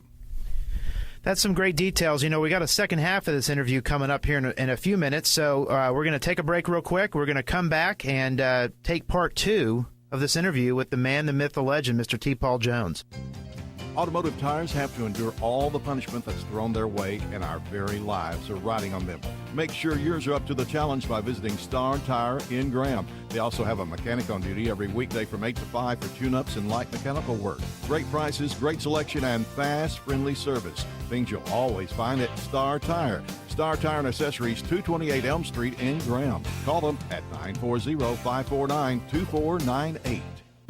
Always proud to support the Graham Steers and Lady Blues is Sierra Bank. Sierra Bank has been a mainstay of the community for decades, helping new and established businesses reach their goals. Sierra Bank is there for you too, offering personal checking and savings, online banking and bill pay, convenient drive-through, debit cards, and more, including personal, home, and auto loans. Sierra Bank, banking that's true to Texas, with 8 locations including Graham and Bryson, member FDIC, and equal housing lender.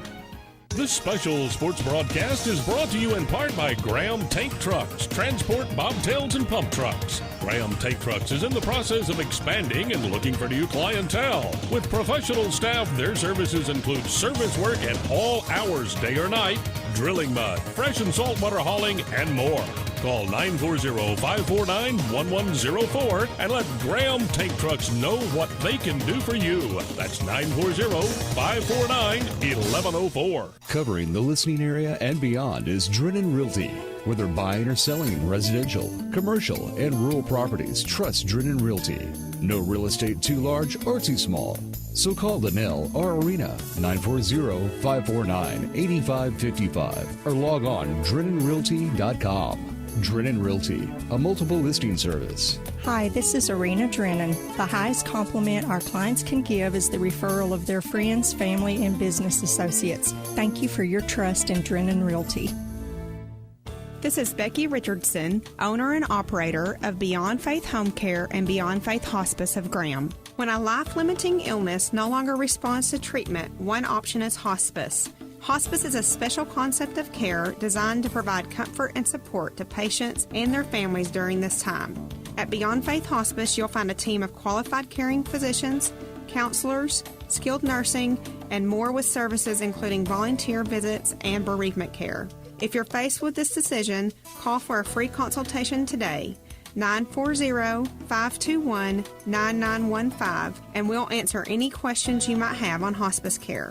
Beyond Faith Hospice, a step above, believing that love makes the difference. All right, part two of the interview here. Let's talk a little bit about what you guys are going to be doing for homecoming coming up, and then talk just how folks can get the merchandise. If it's not game day, or even if it is game day, they can't maybe make it out to the game. What's coming up for homecoming, and where can folks get some merchandise? Well, we'll be doing our normal bonfire homecoming pep rally out at the girls softball facility like we normally do. We should have, I believe we got some special guests on order. Don't know for certain, but I would say come out to the bonfire pep rally and check it out.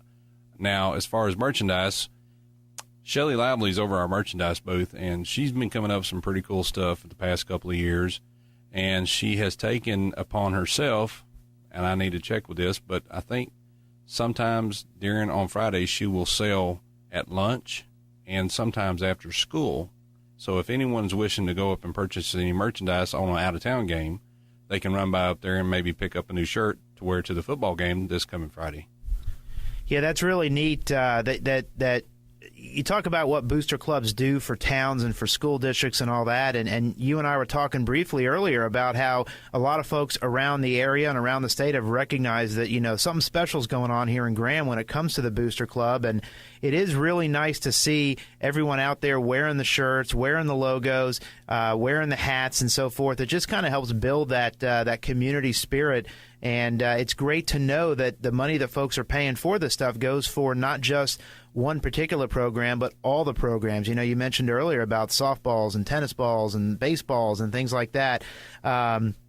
And, of course, you can get concessions not only at football games, but coming up softball and baseball season as well. You guys do that. So I think it's a great program that you guys have. I think it really shows the community out there that you're supporting the teams. And let's talk a little bit about just kind of football in general.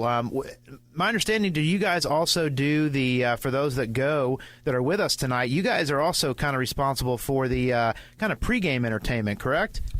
Yeah, sometimes we do that. We, basically on our home games, a lot of times we will have the sound system set up at the football games. They don't allow us to take it out of town because of the fact usually the hometown has their own sound. But we have a pretty good sound system that we've had for the past 6 or 7 years. But we try to take and do special things, get down there and do the blow-ups. We're in charge of doing all that, and whenever it comes time for people to volunteer, that's one of the things we have, trying to get those trailers and stuff to the out-of-town games. Yeah, there are a lot of working parts with that. I mean, you've got to, like you say, blow the thing up. You've got the smoke machine. You've also got the sound system that you take to those away games as well. And, a lot of times the pregame and the pregame, I call it hype music, is I think that's actually pretty cool. Now, is that coming off your iPod, or how does that work? Well, we actually have a parent, one of the football parents, takes and brings us an iPod every home game, and she allows us to use her iPod, but we give it back to her after the end of the game. But it's usually the kids' music. They are the ones that kind of dictate what we play. Oh, it's all about what the kids are listening to these days. So, well, that's really cool. Hey, T. Paul, I want to thank you for the time today. Thanks for coming up, joining us at the halftime show. And, folks, if you're out there and you maybe want to get a T-shirt or, next week when we play Argyle and you're at home and you say, man, I need some sausage, I need some corn on the cob, T. Paul's going to hook you up. Just go down there, get a shirt, show your pride, and let everybody know that you're from Graham and represent us well. So thanks for listening to the halftime show presented by Mike Sipes.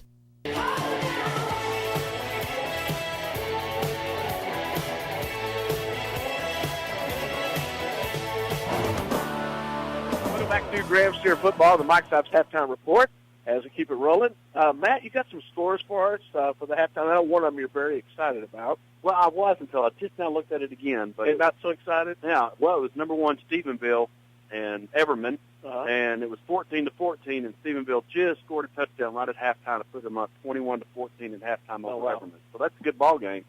Interesting score there. And then once again, you got Salina, number 7 Salina, who is up 22-13 over number 3 Argyle. You want some more? Yes. Give me all of them. I'll keep going then. You got Gainesville, 16, Alvarado, 0. You got the Breckenridge Buckaroos, 16, Sweetwater Mustangs, 14. Brownwood up 22-21 over Liberty Hill. You got Coleman, 21, Early, 14. Six-man score. You got Lingleville, 24, Bryson, 22. You got the Vernon Lions up 14-0 over Burke-Burnett Bulldogs. At the half, you got Decatur, 19, Iowa Park, 14. You got Glen Rose, 14, Mineral Wells, 7. And as I said a while ago, number 1, Stephenville, 21, Everman, 14. Wow. So there's your halftime scores here on your Mike Sipes Halftime Report. We're going to take a 2-minute break. Come back, and we'll have more for you here as we continue on in the halftime. Brought to you by Mike Sipes State Farm Insurance. It's times like, well, now that we need to hold on to our vehicles as long as we can.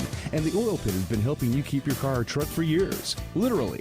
The Hughes family has been working hard to keep your family on the road and safe with oil changes, transmission fluids, and fluid level and tire pressure checks. And that family tradition Tom Hughes started years ago. Stop by the Oil Pit on 4th in Graham or call 940-549-5136. Since 1958, Graham Auto Rebuilders has provided the highest quality bodywork and the latest technology available. The best paint and bodywork, glass repair and replacement, and frame and body alignment, along with 24-hour towing and wrecker service, can be found at Graham Auto Rebuilders. If you find yourself in need of body repair, whether it's a ding in the windshield or a major damage, call Jimmy and Roger at Graham Auto Rebuilders at 940-549-2357. Graham Savings and Loan in Graham, Breckenridge, and Possum Kingdom has the tools and services you need to bank in the 21st century. Mobile banking with an easy-to-use app for your smartphone or tablet with tips on how to protect your identity and report lost or stolen credit cards. Check out the 1-minute loan application and online banking made easy at grahamsl.com. Whether it's business or personal banking, Graham Savings and Loan has what it takes to make life's dreams come true. Call today at 940-549-2066. Graham Savings and Loan. Member FDIC. Always supporting Graham and Breckenridge High Schools. You can go out to eat anywhere. You can have a true dining experience at Dos Chiles. The first thing you'll notice is the impeccable service and incredible drinks. Next, the best in traditional Mexican cuisine will unfold before your eyes and taste buds with plenty of choices for everyone. Dos Chiles, for that intimate first date to a family outing, with locations in Bowie, Boyd, Bridgeport, and Graham. Cater your next event or reserve the party room. Don't just go out to eat, have a dining experience at Dos Chiles, where you are part of the family.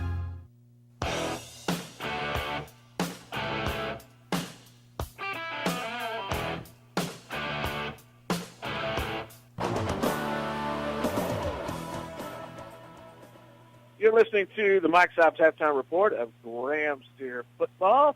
as we're having a good time tonight, as the Steers are down 7-6 here at halftime, and it's been kind of a weird game. The Steers offense has been showing, I guess you would say, signs of life in different things. We've seen Landry Turner getting the ball to the receiver, I guess Wylie's defense has had a lot to say about that. Yeah, Wylie's defense has had a lot to say. You know, we had 63 yards rushing in the first quarter, and then we come out in the second quarter and we end up with only 6 yards on 10 carries. So that's not very good. So we only got a total of 69 yards rushing for this half, which it was going good in the first quarter, but just only have 6 in that second quarter. That hurts. Well, that's something the Steers are not used to. I mean, they're not used to having, they've been having their way with Vernon and Brownwood, but this is a more experienced team, and that's what you're going to see with Wylie. You always see with Wylie. They've got as many seniors on the team as we have on our entire football team, and that's the way it always has been. The weather is starting to get a little nastier. The wind is blowing a little bit more, and me and Matt were just talking about this. If you remember, I believe it was 2008, whenever Argyle and Graham played in Stephenville for the area championship, that blowing mist kind of junk. It's not really a rain, but it's really kind of a really thick mist. It's blowing. We're seeing that coming down right now. That really doesn't affect the field, but what it does, it affects your eyesight because you got that crap blowing in your face, and then on top of that, you also got a real slick ball. Yeah, you do have a slick ball, and if you can also tell, I mean, just looking down here at this AstroTurf field, you can start seeing where the rain is getting on the field, and it's probably going to be a little bit slicker this half. So that's going to be something that both teams are going to have to contend with before it's all said and done. It's 7-6 here at the ballpark in Wylie, and both teams have, we've been hearing all this hype about this highly vaunted running game by the Wylie Bulldogs. We really haven't seen a whole lot of it tonight. No, all they produced is 21 yards this whole half. That says a lot for our defense. I believe they have 21 yards passing and 21 yards rushing. So, our defense is doing a good job. The only time they scored is when we gave them that short field. What we give on the 21-yard line, they had to go 21 yards to score. And other than that, we would have been shutting them down. There would have been probably a 7-0 ball game because we probably went for one then.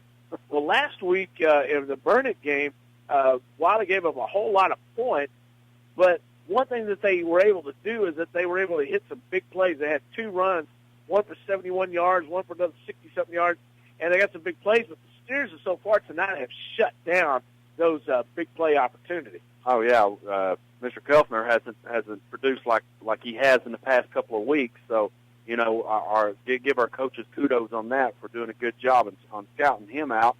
And we've only held him 21 yards rushing this whole half. So kudos to the defensive coordinators for Graham and the coaches and the defense for putting it together and actually going out there and execute. You're listening to Steers on Q94.7 and LakeCountryRadio.net on ChampionsRadio.com. We're going to take another 2-minute break here in the halftime show, brought to you by Mike's Westside Rental, with the Bulldogs up 7-6. We'll be back after this. It's an ever-changing world, and Graham Interbank wants you to know that they're right there with you with personal and business banking to fit your needs of today. Offering mobile banking 24/7 from your smartphone, tablet, or desktop. When it comes to loans, checking, savings, or investments, Graham Interbank is ready to serve you. Call them today at 940-549-3434 or drop by the lobby at 455 Elm. Graham Interbank congratulates the Steers and Lady Blues on a century of winning tradition. Member FDIC. Before, definitely after the game, there's always that one large looming question: where to go eat? Now you can stand in line and wait forever, or can get a burger with everybody else in town, or you could go to Potter's Pizza for the best salad bar and pizza buffet in town. Hot, fresh pizza and lots of it before or definitely after the game in a clean, family-friendly atmosphere. So ask yourself, why a burger? Why stand in line forever when you can sit down and dine on the best pizza in the Lake Country, according to TripAdvisor? Potter's Pizza, 16 South and Graham. Simply better, simply fresher, and open late on game night. Sometimes running through life can be tough. As a teen, there are a lot of temptations out there. When you run out of answers to life's questions, where do you turn? Do you feel your only hope are things this world has to offer? If you feel lost, or if you're looking for a place to hang out, the student ministry at First Baptist Church wants you to come check us out. Wednesday and Sunday Bible studies, camps, fun, ton of food, and lots of cool teams to hang out with. So come join us at First Baptist Church. It's the cool place to be. First Baptist Church, serving God and Graham for over 100 years. Hi, everyone. This is Mike Sipes from Mike Sipes State Farm Insurance, inviting everyone to come out and enjoy all the sports action and excitement that is the Steers and Lady Blues. No finer group of athletes can be found anywhere. So make sure to follow all the excitement each and every game right here on Lake Country Radio. Sponsored in part by Mike Sipes State Farm Insurance. Like a good neighbor, State Farm is there.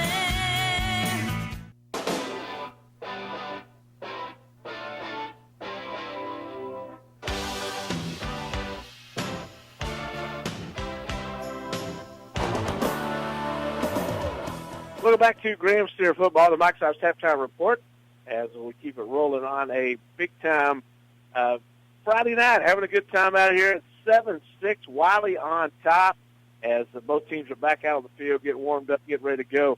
As a little bit unfamiliar territory for the Steers coming in to a second half down for the first time this year. Yeah, I agree, and I think this is a good test for us, the gut check.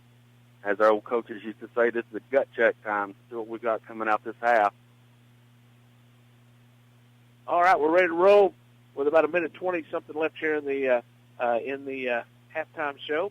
As Mike Sipes, State Farm Insurance, bringing it to you. You need to go by and see Mike and all the gang out of Mike Sipes, State Farm Insurance there on Cliff Drive and 4th Street, ready to help you out. No matter what kind of insurance you're looking for, if it's home, life, health, auto, they got you covered. Like a good neighbor, State Farm is there. So come by and see Mike and all the gang out there at Mike Sipes State Farm Insurance.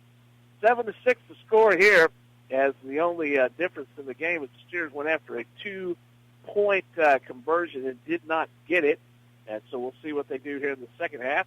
Steers are making their way out onto the field as we speak. And looking out across the way, I think we got Coach Davison.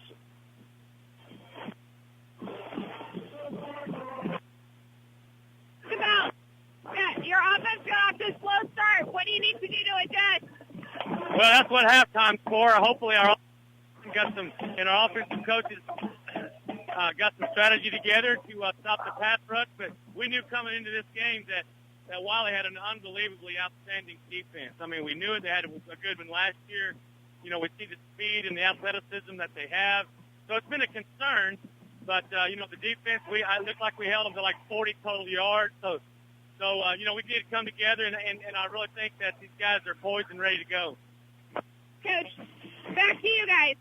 I think Torrey grabbing Coach Davison, and like you said, he said, the defense is playing well. They held them to 40 points. The offense is going up against a really good defense, so it may just be a defensive struggle the whole rest of the way. Yeah, absolutely. Holding them to, 42 yards total offense the first half. Our defense is doing good. Our offense, like you said, struggled just a little bit, and after the coaches make some adjustments at halftime, I think we'll be all right.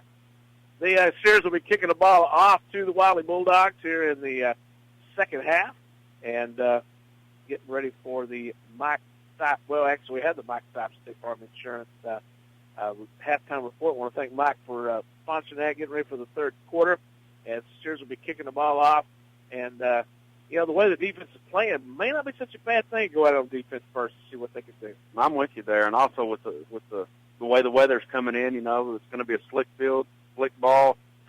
It might be a time for a turnover for us, and let's have a short field.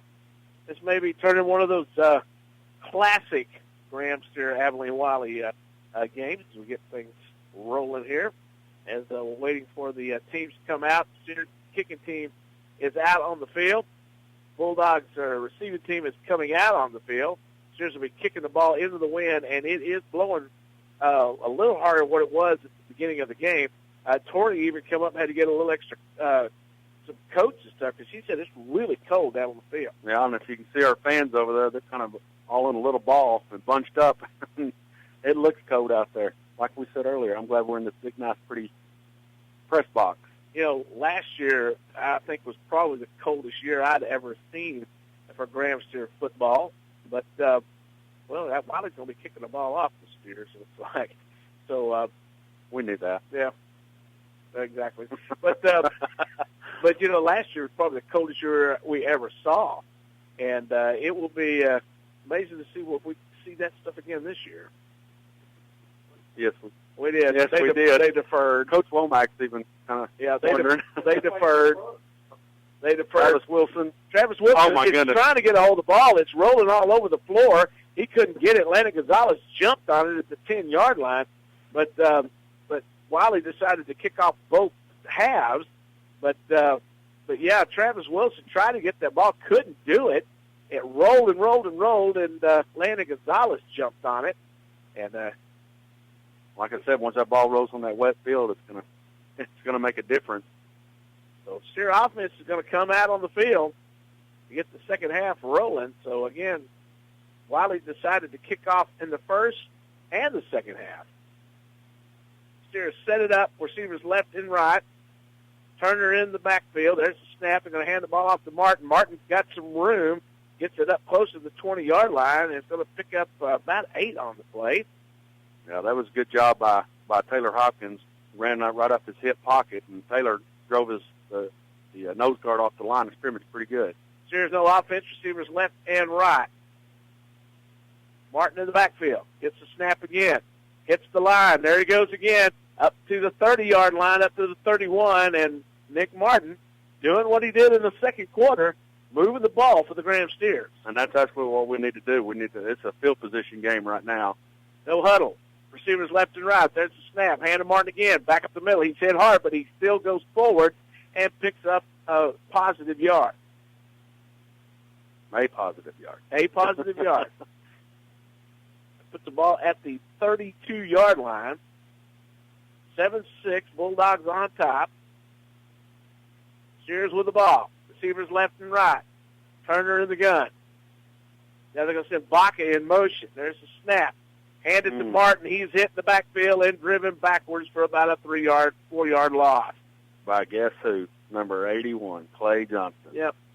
You know, they stated that at halftime, or what Tori was saying, that we need to block. The coaches were saying that we need to get hold of number 81. That time it didn't happen. That didn't happen. He is going to be a Baylor Bear next year, playing for Coach Browse. Receivers left and right. 3rd down and 14 for the Steers. Turner in the gun. There's the snap. Makes the handoff. Pressure coming. Throws the screen pass. There's Martin with it.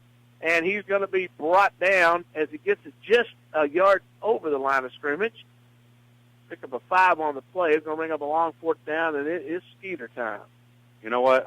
Even though we didn't go down there and score this time, at least we got it out of the end zone where it was at. You know, we had to start it on, the 5-yard line.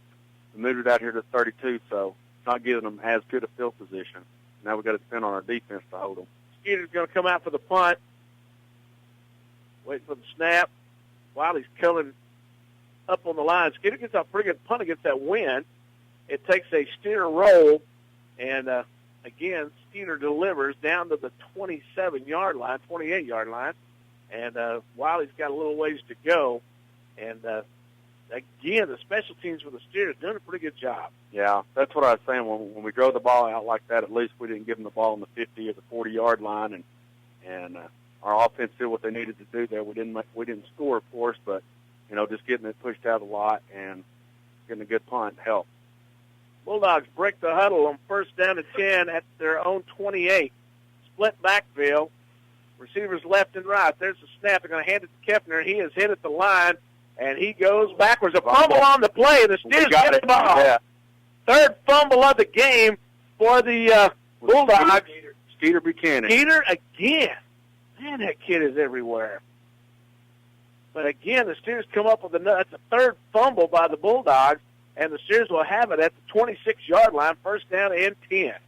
Yeah, I'm just talking to one of the Wylie coaches earlier today. He said that was their big problem is handing over the ball, and once again they handed it over to us.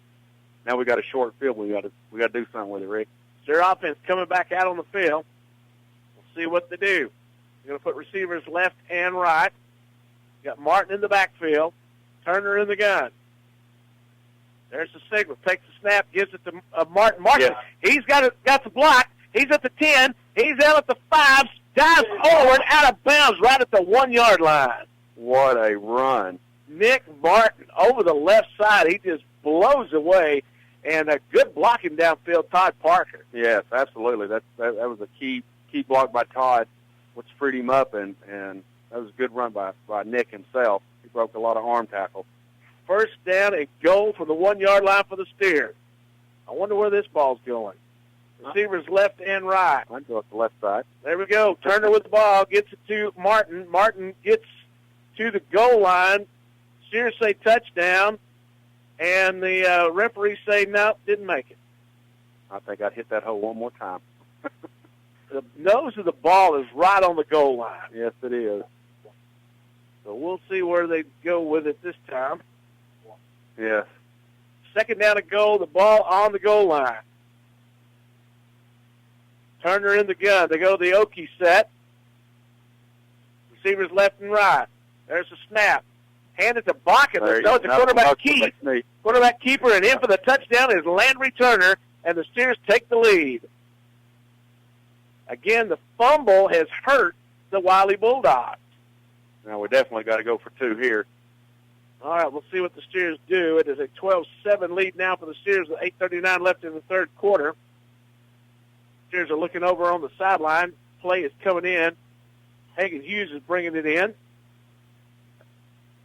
We got plenty of time. They just now started the play clock. Turner gets the play. Steers go the Okie set. Receivers left and right. There's the snap. They're going to hand the ball off.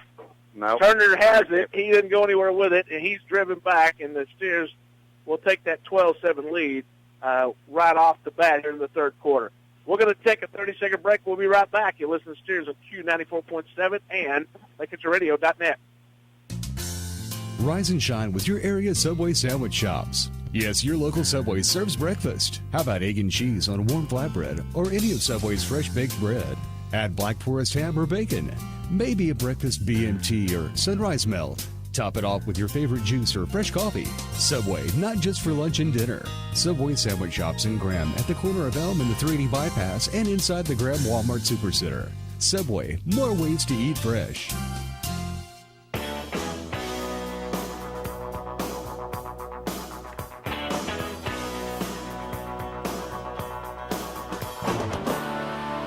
Welcome back to Graham Steer football. The Steers take the lead 12-7 over the Wylie Bulldogs. The Bulldogs, again, with their third big fumble of the night. And, one thing you think about, the Bulldogs have been fumbling the ball, but the Steers are hitting hard. The Steers are hitting hard there. And I think what Coach Sandiford was trying to do, kicking it twice like that, was pin us deep to try to get the ball in the short field. And we did a heck of a job of pushing it out. And then once again, like I said, our defense caused a fumble, and we're doing all right. All right, the Steers will be kicking the ball off. Up 12-7 with 8:39 left here in the third quarter. Creel on for the kick. We'll see where he goes. It's going to be a high kick, and in and out of the hands of one of the receivers at the 45-yard line. But that wind, again, is really playing havoc. But I tell you what, this Steer defense coming back out on the field, they're ready to roll. Yeah, if that pooch kick if it had been over just a little bit further, that might have been trouble. We might have been Graham Steer football again. All right, Steer defense out on the field waiting for the offense for Wylie to get set and ready to roll. It is 8:39 left here in the third quarter. Kenny Davis is out on the field saying that ball was tipped. It was tipped. They were out there talking it over. Oh, wow. They put the ball at the 50-yard line. Man, that's a 5-yard difference from where the ball hit. I believe they were saying that the ball went out of bounds, and they gave it, they gave us a penalty on that. Wow. Yeah, that wasn't a good call. Split backfield, twin receivers to the left. There's the snap. They're going to drop back and pass. Throwing downfield is caught and dropped. And so incomplete pass as the ball was intended for number 15, Braxton Pyland. And Hagan Hughes came up and made a good pop on him, which caused him to drop the ball. That brings up a second down and 10 for the Bulldogs. Looks like they may be getting away from the running game a little bit, which that's good. Second down and 10 for the Steers, or for the Bulldogs. It's 12-7 with the Steers on top. Tyler Ward back into quarterback. The two-quarterback system tonight for the Wylie Bulldogs. It is. You got a senior and junior switching out. Split backfield. There's a snap. Quarterback Keith this time hit by Langley. Hit this time by Tiny D and goes nowhere as he goes back on that one, and they're going to give him no gain on the play. It'll bring up a third down at 10. That was a good job by Dustin McWhorter on that play. You know something, Tom Landry, I think probably the greatest coach that walked the face of the earth. He said if you have two quarterbacks, you don't have a quarterback. That's what I've always heard. You know? He ought to know because he had Morton and Staubach there for a while. Yes, he did. I believe Staubach came out the winner on that one. Came out the winner on that deal. Third down and 9 for the Bulldogs. Receivers left and right, split backfield. There's the snap, dropping back to pass, looking, throws it out. It is stopped. Here goes Gonzalez. Spin move at the 50-yard line. It takes it down to the 47. He saw that one coming a mile away. Yes, Landon broke on that ball very well. Right in front of number 81. So another turnover, and I tell you what, Bulldogs, with all these turnovers and stuff, they're giving the Steers a lot of momentum. When the momentum helps. Got to put the ball at the 47-yard line of Abilene, and the clock stops at 7:43 left here in the third quarter. Steers with the ball back. Turner brings them out. Receivers left and right. Martin in the backfield. Turner in the gun. There's the snap. Handed to Martin again. Rumbles his way up the left side. Hit at the 40-yard line, and that's where he'll be dropped. They're going to put him at the 41. So the Bulldogs with the Steers with the ball, moving it again. And a good thing about the way they're running the ball right now, they're eating the clock up. Yeah, absolutely. And they continue to run behind that left side of the line, behind Jose Gonzalez and Kenneth Dixon. And they're doing a heck of a job. If anybody wants to know where the beef is, that's where it's at. That's the beef. Steers set it up. Receivers left and right. Martin in the backfield. There's the snap. Handed to Martin again. He goes over the left side again, down to the 35-yard line. First down, drives it down to the 34, and the Steers pick up another first down. Yeah, why not run behind 230 pounds and 280 pounds? And what is Jose, 210? I don't even know. I think he's more than 210. They're all big. Yeah, that's some beef right there. They're just running behind the big. Yeah. All right, Martin goes off the field. Hughes comes out. On first down and 10 for the Steers, 6:50 left here in the third quarter. Steers up 12-7 and driving. They're going to send Smith in motion to the left. Hand the ball off to Hughes. Hughes up the middle. Big giant hole. He's down to the 20-yard line, and he's knocked off his feet at the 19. What a run by Hagan Hughes. I tell you what, that was a heck of a run. I don't even think he was touched until he was like 10 yards past the line of scrimmage. So the Steers have it first down and 10 at the Bulldog 19 as the offensive line is taking over for the Steers. Hughes in the backfield. Receivers left and right. Turner takes the ball, hands it to Hughes. Hughes hit the backfield but gets away. He's looking for the 15, and he gets down there to it, and that'll bring up a second down. I'll tell you what, Hagan did a good job of that. I'm not sure what number it was for Wylie, but he came through that line of scrimmage fast, and Hagan just left the shoes back there. Yeah, it was number faked him out of his shoes. Number 74, the nose guard, got in there, but didn't bring him down. Second down and 6 for the Steers. Receivers left and right. Hughes in the backfield. Send Baca in motion right. There's a snap, and flags are flying, whistles blowing. Do I have to even guess? Yep. There we go. False start by the Steers. You know, like we were told at Torrey at halftime was saying that the coaches were complaining about Wylie giving the false calls and up at the line of scrimmage, which is pulling our guys up, and we're getting these penalties. That brings up a second down and 11 to go for the first down. 12-7 Steers on top, 5:58 left in the third. The Steers are sitting at the Bulldog 20-yard line. with a 2nd and 11. Martin back in, receivers left and right. Hand it off. Here come the linebackers. They come in this time, sandwiched him, but he got it down to the 19-yard line. I'll bring up a 3rd down.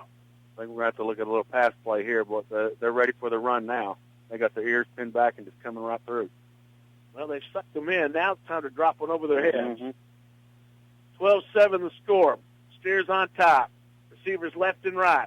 Facing a 3rd down and 9. Turner in the gun. There's the snap. Hand off to Martin right up the middle. He'll take it for another yard or two. He'll bring up a 4th down and about 5. Let's see where they spot the ball. Maybe 6 to go for the 1st down.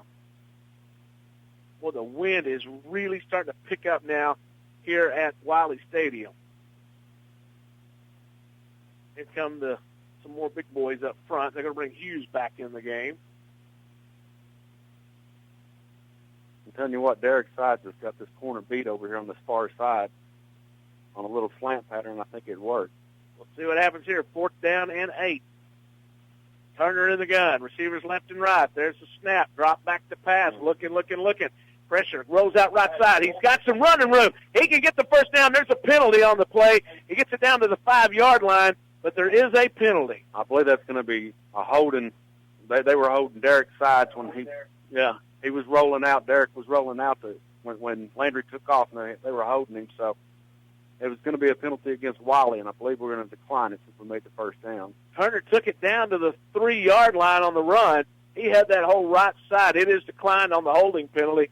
He had the whole right side of the field all to himself. Yes, he did. And like I said, I knew Derek was working the corner out there pretty good. And when Derek turned around and left, the corner didn't have no choice but hold him. So the Steers will have the ball 1st and goal at the 3-yard line after the run from Landry Turner. The play is in. Turner is in the shotgun. Okie formation, receivers left and right. There's the snap. Hand to Hughes. Hughes hit at the line, driven backwards, takes it down to the 1-yard line. Come on, blow the whistle, ref. And Hughes slammed to the ground with authority way after the play was over. Yeah, well, once they call up in that hole like that, it's the referee's responsibility to blow the play dead. 2nd and goal from the 1-yard line. That's when kids get hurt. Nick Martin back in the game. Okie set with the quarterback in the gun. There's the snap. Hand to Martin. Martin goes forward, and he'll be hit and driven back at the 1. It'll bring up a 3rd and goal for the 1-yard line. I think we need to look going outside this a little bit. Well, they've had a lot of success going over that left side. And now they got it all stacked up. Mm-hmm. They got the linebackers pulled up. See what the deal is. They were running the 3-man line. Now they got, 4 or 5 up 4 there. up, 5, 5 up. Lone setback. Receivers left and right. Turner in the gun. There's the snap. Dropping back to pass. Looking for the side. He's taken off, and Turner's out of bounds. About the 2. At about the 2-yard line. It'll bring up a 4th and goal from the 2. Derek was in the back of the end zone waving his hands. So we'll see what happens here as the Steers are facing a 4th and goal from the 2-yard line. Loss of 1 on the play. Big play, big play. This is huge here. Play coming in from the sideline. We're going to have to call a timeout. 14 seconds on the play clock, and a timeout is called. We'll take a 30-second break. We'll be right back. You listen to Steers on Q94.7. We at First State Bank are proud supporters of all Graham School sporting events, as well as RSB3. Being a part of this community for the past 23 years, we've watched these students grow into fine young adults. These young people do a great job representing this community, and we hope that you will join us by coming out and showing your support for them. Go Graham Steers all the way to state. This is the year of the steer. First State Bank, member FDIC.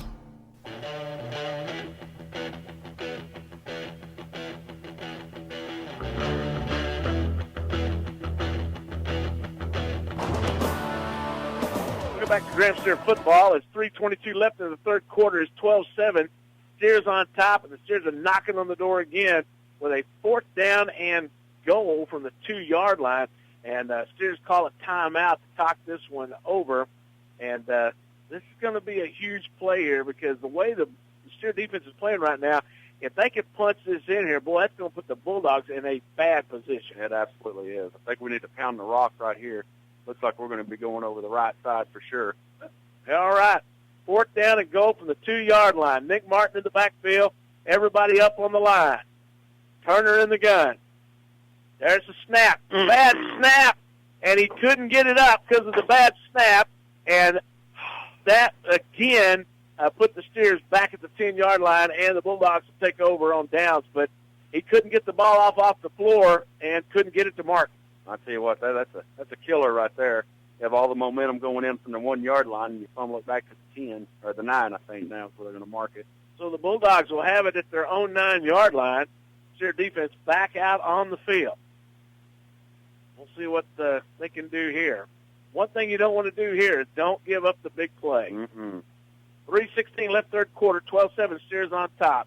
Bulldogs with 4 receivers, 1 setback. There's the snap. They're going to hand it off. There's a flag. Flags are That's going to be against Wylie. Everywhere. Finally, a false start on them. We'll see what the call is. They gave the ball to Kepner that time. He come flying out of the backfield. Yep, they're going to call it against Offsides against Graham. So that puts the ball at the 14-yard line, and it brings up a 1st down and 5. Well, heck. Didn't go well. No, it didn't. Have they even got a penalty this game? I haven't seen them get a penalty all that long. J.T. Carey coming back out to quarterback. None. Yep. No penalties for the Bulldogs. There's the snap. Looking to pass. Throws it out, and it's knocked down. And that will bring up a 3rd down. I'll tell you what, too bad he didn't get that pass away because Landon had that snuffed out, too. He was making the cut. Well, I was talking to Coach Davison this week, or when we were talking to the coaches show, he was talking about the Graham Steer linemen. I mean, the defensive backs have just really been nothing but lockdown. All right, that's going to bring up a 2nd down and 13. The ball setting back at the 6-yard line for the Bulldogs. They got both running backs in this time, 2 receivers on the left side. People jumping everywhere. Here's the flags. It's going to be against us. Skeeter with a big tackle on the play. See what the call is. Is it a false start? Nope, it's an offside Steers. That makes 8 for 40 now. 8 penalties for 40 yards, and 0 for 0 for that. 0. Bulldogs. What were we talking about, Eric? No, I'm not going to say it. Be nice, Rick. I'm not saying it. Not saying it. 3rd down, and about 7 to go for the 1st Actually, down. It's 2nd down. Yeah, they replay that 2nd down because it's against us. They put the ball, should be 3rd and 8. They got it 2nd. They got it 2nd and 8. Split backfield, receivers left and right. There's the snap, fake the handoff. They're going to throw a little screen pass out. Another penalty It's flag. caught, but another penalty. Flag on the play is the tight end. Braylon Baker caught it that time. I'm almost wondering if they're going to call that against us on roughing the passer. That, illegal. Yeah. They got illegal goddamn field. What do you know? I know. My heart almost stopped. Can't believe it. But illegal receiver downfield for the Bulldogs. They'll bring that one back. So 1 penalty for the Bulldogs at the 2:14 mark in the 3rd quarter. I got 1 penalty for 5 yards now. 2nd down, and puts it about 12. Which that was a big penalty for us there. That kind of helped us out. Ball back at the 11-yard line. Bulldogs are going to put twin receivers on both sides. There's the snap, dropping back to pass. Going back deep and way overthrows everybody. Definitely had them covered downfield there. Well, the offensive linemen are really complaining to the referee about stuff going on. Miller Bull's out there all over with one of the referees. Now the referee's up in his face. So the Steers are frustrating this offense. 3rd down and 12 to go with 1:58 left here in the 3rd quarter. Steers on top 12-7, and the mist has stopped coming down. It's going to come again. Twin receivers both sides. Lone setback. There's a snap. Looking. Pressure coming. Langley is intercepted by the Steers. Which one of the defensive linemen come down with it? McQuarter. McQuarter comes down with it as Langley goes in and knocks it up in the air. McQuarter comes down with it, and McQuarter usually gets about one interception a year, and he's got one so far. And this was a good time to have it too. So the Steers will have it deep in Wylie territory at the 15-yard line again, and Steer offense coming out on the field, but Langley got there, knocked that up in the air, and McQuarter come down with it. A minute 53 left here in the third. The Steers set it up, and the Okie set. Receivers left and right. There's the snap. They're going to hand the ball off to Martin. Going around the left side. He's at the 10. He's hit. He's looking for the 5 and knocked down at the 7. So another great run by Nick Martin, who is doing everything he can do to come up with that Graham Auto Rebuilder Player of the Game. And you see that as like student body left. It looked like everybody was rolling that way. Yep. Martin stays in. Smith goes out. Hughes comes in. So you got Hughes, Baca, and Martin in that backfield. You know what, Rick? I think we need to worry about getting this first down here 2 yards away. Landry Turner gets it to Hughes. Hughes going around the right side, cuts up. Yeah. He's at the 5-yard line. He's at the 1. He's there. Touchdown, Graham Steers. Well, I'll take that back. We'll take the touchdown to the first down. Bring it. So the Steers push the score 18-7 here in the third quarter with 1:04 left. But again, those defensive guys have really clamped down on this offense, and the Steers are taking advantage of it. We're going to go for one this time, Rick. Carrillo coming off of the extra point, and this is going to be an adventure because the way the wind is blowing is right in his face. It might come back to him. You got Groves going to be holding, waiting for the snap. Set. Kick is up and not even close due to the wind coming up. And the Steers will remain on top 18-7. We'll take a 30-second break. We'll be right back. You're listening to Steers on Q94.7 and LakeCountryRadio.net. Chances are, if you have a new driver in your household, you'll experience a car crash. Anywhere from a minor fender bender to a major gotta replace the body accident. Since 1958, Graham Auto Rebuilders has been providing the area with the highest quality bodywork with the latest technology available. With experience like that, you know you can count on Graham Auto Rebuilders to get your vehicle back in tip-top condition. Give Roger or Jimmy a call at 940-549-2357.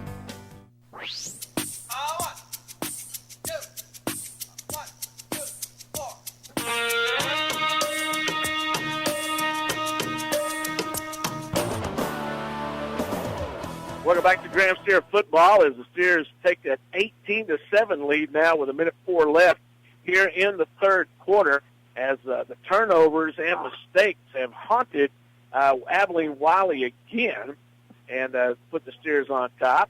But a knockdown pass by Langley and an interception by McQuarter put the Steers back into the end zone. A fumble tonight has already put the Steers into the end zone tonight. And so some crazy things going on here at Wylie Stadium. Yeah, right now, like you were saying, I think our defensive MVP is kind of looking apparent to us right now. Pretty much easy. Dustin's been in the backfield all night. Langley did a heck of a job by tipping that ball. 18-7 Steers on top here at Wylie. Steers will be kicking the ball off. This time it'll be Skeeter Buchanan to kick. And he approaches the ball and sends it downfield. He'll be taking it to 31, up to 35-40. One guy to beat, and he doesn't do it. Skeeter brings him down, but he takes it into Steer territory at the, see where they put the ball. About the 41. Should be the 41. That's where it looks like they're going to put it. I'll tell you what, he had a heck of a host. Skeeter, yeah. It was Skeeter goal line or touchdown there, and Skeeter made a good open field tackle. Putting it at the 40, so they're going to have the Bulldogs that have it at their own at the Steer 40-yard line to get things going. But 57 seconds left here in the third quarter. JT Carey's back at quarterback. 3 receivers on the right, 1 to the left. Carey in the gun. There's a snap, rolls out right side, pressure coming. Now he's going to shift and take it upfield. He's hit from behind by Tiny D. He picks up 4 on the play. I think he needs to wear 99 every game. He's bringing it tonight. He's bringing it tonight. The ball at the 36-yard line. No huddle for Wylie. 3 receivers left, 1 to the right. There's a snap. Rolling out. Throw it. Here comes Langley. And it is a screen pass knocked down, or was it incomplete? I couldn't tell. Either way, it's on the floor. 3rd down and 5 for the Wylie Bulldogs. 32 seconds left. Bulldogs are pulling out everything in the playbook here. Yeah, that's kind of a traditional Wylie play right there. They love the screen pass. Just didn't work for them that time. One thing you got to watch out for, Wylie pulled on Argyle, is that reverse. We'll see what happens. 3 receivers left, 1 to the right. Carry back into quarterback. There's a snap. No, it's Ward this time. Takes it on the quarterback keeper, and he's bottled up shy of the 30-yard line. As it was Riddell on the tackle. It's going to bring up a 4th down and a long 1 to go. Yeah, Langley made good penetration there. I think he might have got this big paw out and tripped him up a little bit, and then Riddell finished him off. Carry back out at quarterback. So a 4th down and 1. We're going to have a quarter. Yeah, the quarter is over. We're going to go to quarter number 4 with the Steers on top, 18-7. We'll take a 1-minute break and be right back. Graham Savings and Loan in Graham, Breckenridge, and Possum Kingdom has the tools and services you need to bank in the 21st century. Mobile banking with an easy-to-use app for your smartphone or tablet with tips on how to protect your identity and report lost or stolen credit cards. Check out the 1-minute loan application and online banking made easy at grahamsl.com. Whether it's business or personal banking, Graham Savings and Loan has what it takes to make life's dreams come true. Call today at 940-549-2066. Graham Savings and Loan. Member FDIC. Always supporting Graham and Breckenridge High Schools. You can go out to eat anywhere. You can have a true dining experience at Dos Chiles. The first thing you'll notice is the impeccable service and incredible drinks. Next, the best in traditional Mexican cuisine will unfold before your eyes and taste buds with plenty of choices for everyone. Dos Chiles, for that intimate first date to a family outing, with locations in Bowie, Boyd, Bridgeport, and Graham. Cater your next event or reserve the party room. Don't just go out to eat, have a dining experience at Dos Chiles, where you are part of the family.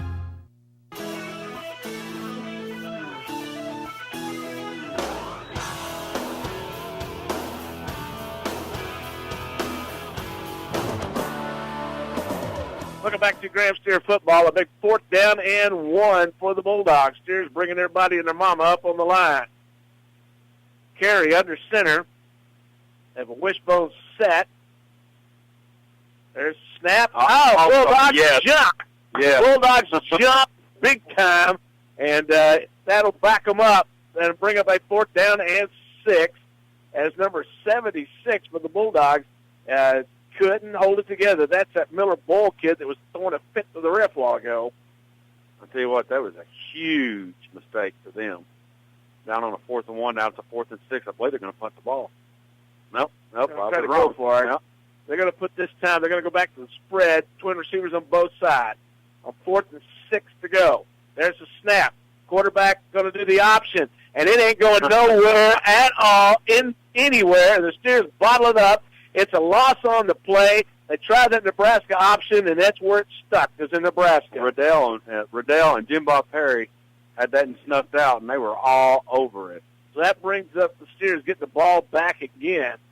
And you can tell the frustration is really starting to set in on the Wylie Bulldogs. I'll tell you what, we need to hammer it now. We've got pretty good field position, here on the 38-yard line. Let's go ahead and take it 72 yards and score. 11 minutes, 51 seconds left here in the game. Steers up 18-7. Had the ball back in the wind to their back. Receivers left and right. Martin in the backfield. Turner in the gun. Handed off to Martin. He goes off the left side. He's got room and takes it up to the 45-yard line for about a 7-yard gain. Once again, running on that left side of the line between behind Gonzalez and Dixon there, who is doing a heck of a job this game. Brings up a 2nd down and 3 to go for a 1st down. Clock ticking away to 11:33, and the Steers are up 18-7. And right now they have figured out the defensive line for the Bulldogs.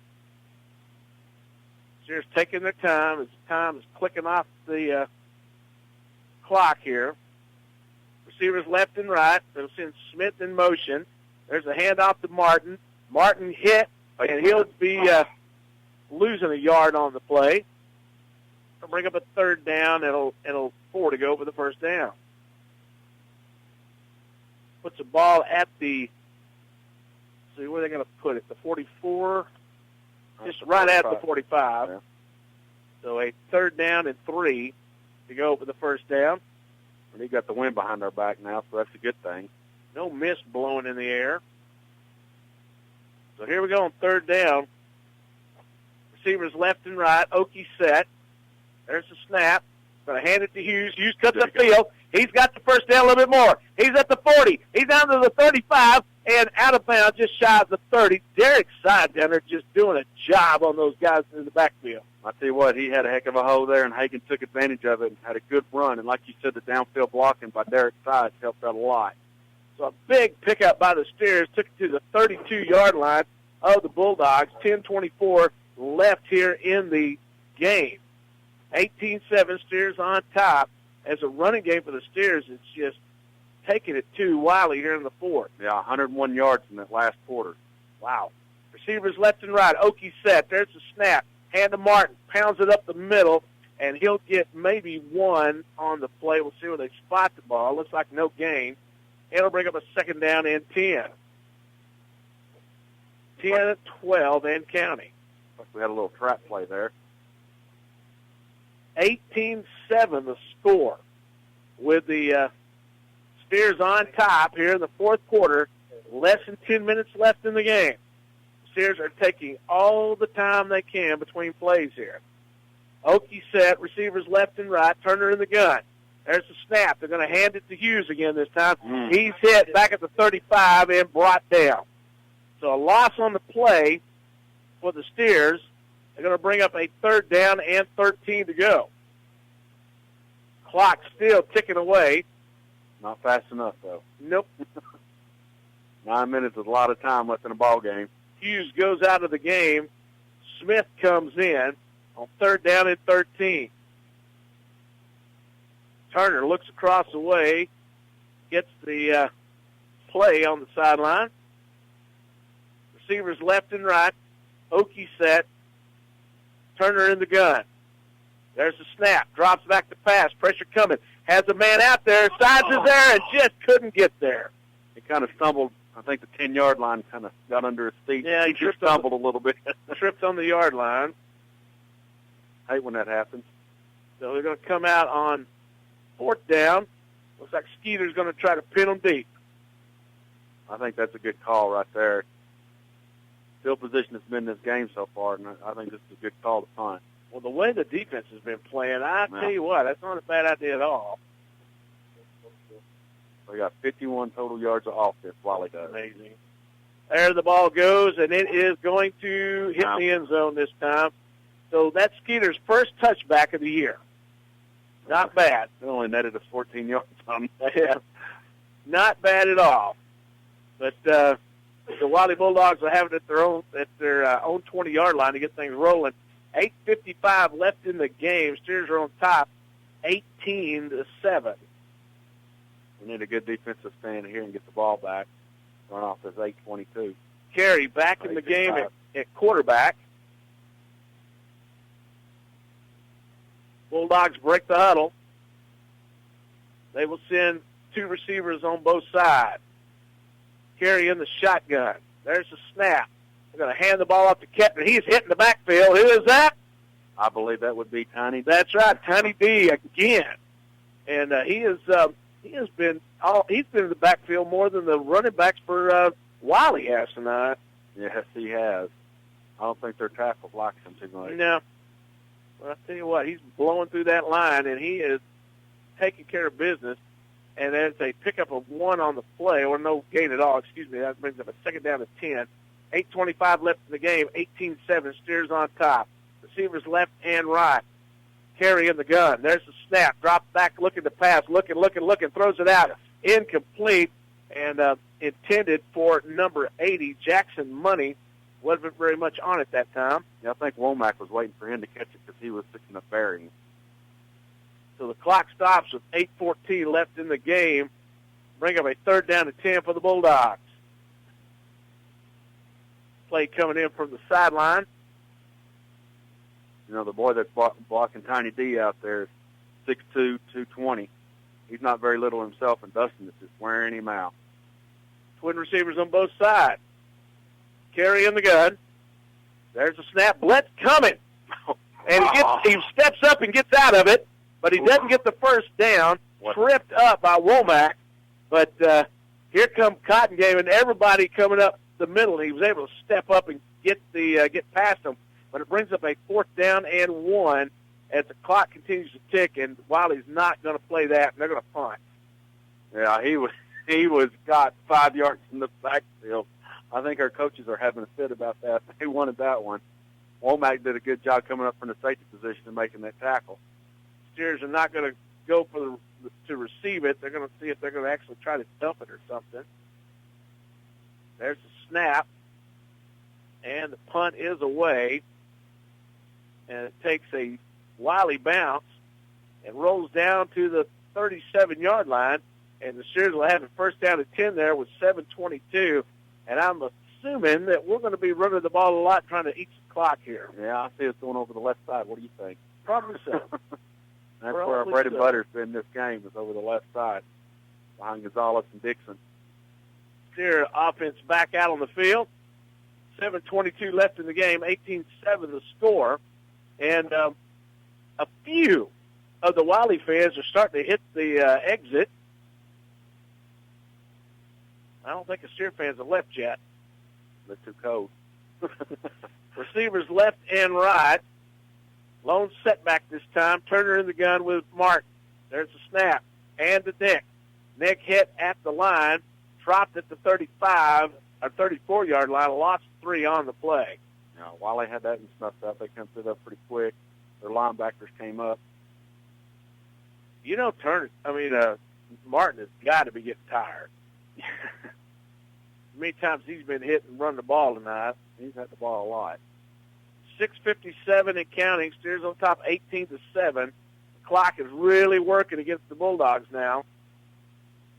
They still have 3 timeouts. Receivers left and right. Turner in the gun on 2nd down and 12. Man in motion. Hand off to Martin. Martin goes up to the 35, gets close to the original line of scrimmage, and brings up a 3rd down. I'll tell you what, I mean, if Landry could check out of that, the way that Wylie is playing that, they have everybody up in that box. They're moving their safeties and everybody up into the box. It looks like we could just dump it. Martin goes out. Hughes will come in. Nick has carried the ball 31 times for 32 yards wow. tonight. That's pretty amazing. That's a lot of times to carry the ball. Yeah. Now that's like Emmett Smith kind of numbers. Yes, it is. Receivers left and right. Steers in the Okie position. Here comes the blitz. A fumble on the play. Oh, my goodness. And the Bulldogs say they have it. Steers say they have it. I think we got it, actually. We'll see who has it. And the Steers do have it back. But Turner never got the snap. That was close, Rick. That was close. 5 minutes, 40 seconds and counting. You don't want to give a dangerous team like Wylie the ball on the 34-yard line, 33-yard line. That wouldn't be very good for us. Skeeter back out to punt. I found out that Skeeter has only punted his whole entire life in junior high. Oh, my goodness. Yeah. He just started back up again. He's a diamond in the rough. Buchanan back at the 25-yard line. Waiting for the snap. Steers are letting the time roll down. The punt is away. It's partially blocked. It's going to be fielded and dropped at the 49-yard line. Boy, they had them coming. I seen them all off in the hose. They were coming hard. They got good field position now. So the clock stops at 5 minutes, 3 seconds left in the game. Steers are up 18-7 over the Bulldogs. Bulldogs will have the ball at the Steer 47-yard line, 48-yard line. Well, the defense back out on the field. Wylie puts 3 receivers on the left side. This time, quarterback under center. They're going to pitch the ball, Kepner, and he's going to string it out down the left side. He's going to be out of bounds as Womack gives him a little love tap. Give him a little love tap. Yeah. Oh, we got a hold, too, against the Wylie Bulldogs, I believe. So bring it back. That's good. So that won't come back. They've had really two costly penalties right there. That was the one on the fourth down call, 4th and 1, and now they got a hold that's going to push them 10 yards back after they made a first down. Well, Wylie has definitely shot themselves in the foot tonight many, many times. Fumbling it, throwing interceptions, penalty like that one. So it's been tough on them. Tyler Ward back into quarterback on a first down and 20 at the Wylie 42. Twin receivers right, one left. There's the snap. Looking to pass, pump fakes, going downfield, and it is not there as it goes out of bounds. Yeah, Landon had him covered really well on that play. So Gonzalez had him turned toward the sideline. So it's second down and 20 for the Bulldogs. I think they got every receiver they can get out there right now, Wylie. 4 minutes, 54 seconds left in the game. It's 18-7 Steers. 5 receivers. There's the snap. Pressure coming. Looking. And he's going to be rolling out right side, throwing downfield, and overthrows everybody. Coach Merritt comes up with a great catch. I hope Womack got that down. He got Merritt for one catch. One catch for about 40 yards. Good job, Coach Merritt. But you've been thinking a lineman could catch it. Yeah, I know. Yeah, he could go out and tell him. He said, "Hey, you guys can do the same thing, you know." 4:46 left in the game. Wylie facing a third down and 20. This time they got 3 receivers to the left, 1 to the right. There's the snap. Looking, throws it out. It's caught, but not going very far as Cotton Game and Langley say, "Nuh-uh." And that'll bring up a 4th down. Yeah, Bonner Cotton Game had that one snuffed out pretty good, too. So the Bulldogs will be forced to punt again against this Steer defense. 4th down and 13 to go for the first down. I can't see them punting. I didn't see them punting. That was 4 minutes left and down 11 points. What are they doing? They're gonna go for it, but I bet they call a timeout. They got 13 seconds on the play clock. Yeah, the quarterback's back out on the field. 9 seconds on the play clock. They ain't gonna make it. They're all confused. 4:06 left here in the game. There's the snap. Pressure coming. Riddell sucks him back at the 42-yard line, and the Steers take over deep in Wylie territory with 3:55 left in the game. I'll tell you what, Taylor Riddell had his ears pinned back, and nobody touched him at all, and he went all after the quarterback. Amazing. Wow. So 3:55, the clock stops. Steers on top, 18-7, and they have the ball back at the Wylie 42. Offense to come back out on the field. Still want to punch this one in, Rick. Yeah, Make that score look better. It'd be cool to have another one. Give Argyle something to think about, because they only beat them by, 6? Yeah, their coaches and scouts are all sitting off to our left here. I bet they like hearing me say that. Receivers left and right for the Steers. Martin in the backfield, Turner in the gun. There's the snap. They're going to hand it to Martin again. Go off the left side. He's got some room. He's got a first down to the 30-yard line. He's out of bounds at the 29. Once again, that left side of the line. I'm telling you, Nick Martin and the left side of the line, they're looking good for an MVP, too. Really looking good. Because you never get to say Jose Gonzalez I know. and Kenneth Dixon, MVP. I know. So we'll give our Graham Auto Rebuilder players of the game here in a bit, your offense and your defense. The sub of the game is one's going to be the tough one. Boy, I'm telling you. We'll see how it goes there. But the receivers left and right. You got Turner in the gun, Martin in the backfield, 3:29 left. Blitz coming, hand to Martin. Martin up the middle. He's still on his feet. He's at the 20, 15, and down inside the 15, down to the 12-yard line. Nick Martin continues to do the job. I'll tell you what, we had a trap play coming to the right side of that time. It looked like it was Jose Gonzalez coming across. I don't know why a tackle would, but it's a different different trap play for me, but usually it's your guard. But he came on across. Boy, the Made a heck of a block. Wylie fandom is headed out in droves.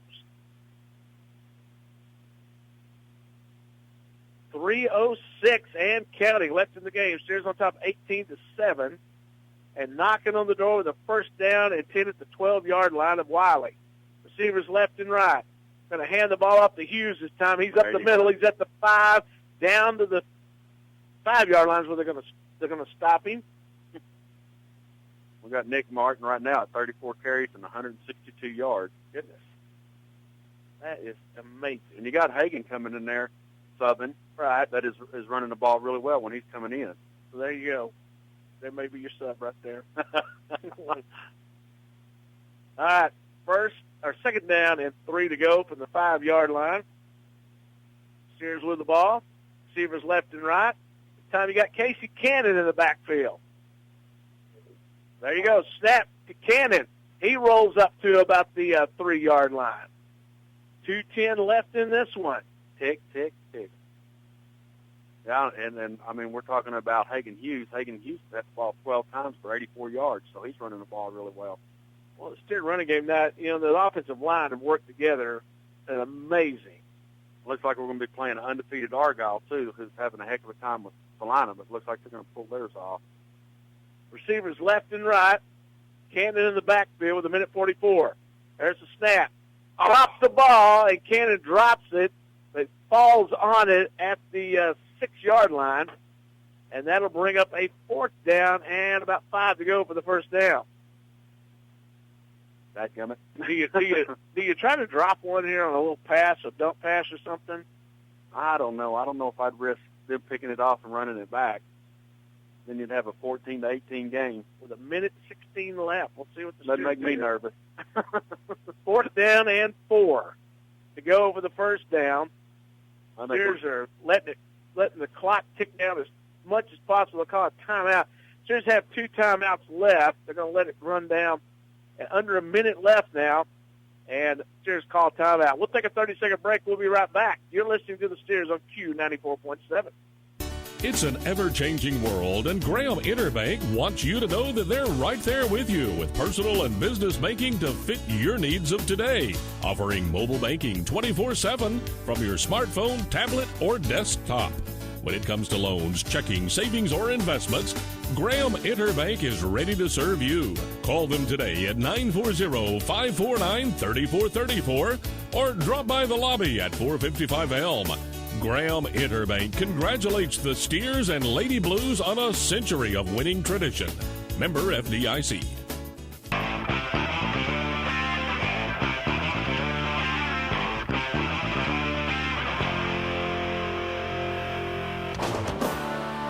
Welcome back to Graham Steer football as the Steers have a 4th down and 4 at the Wylie 6-yard line, up 18-7 with under a minute left in the game.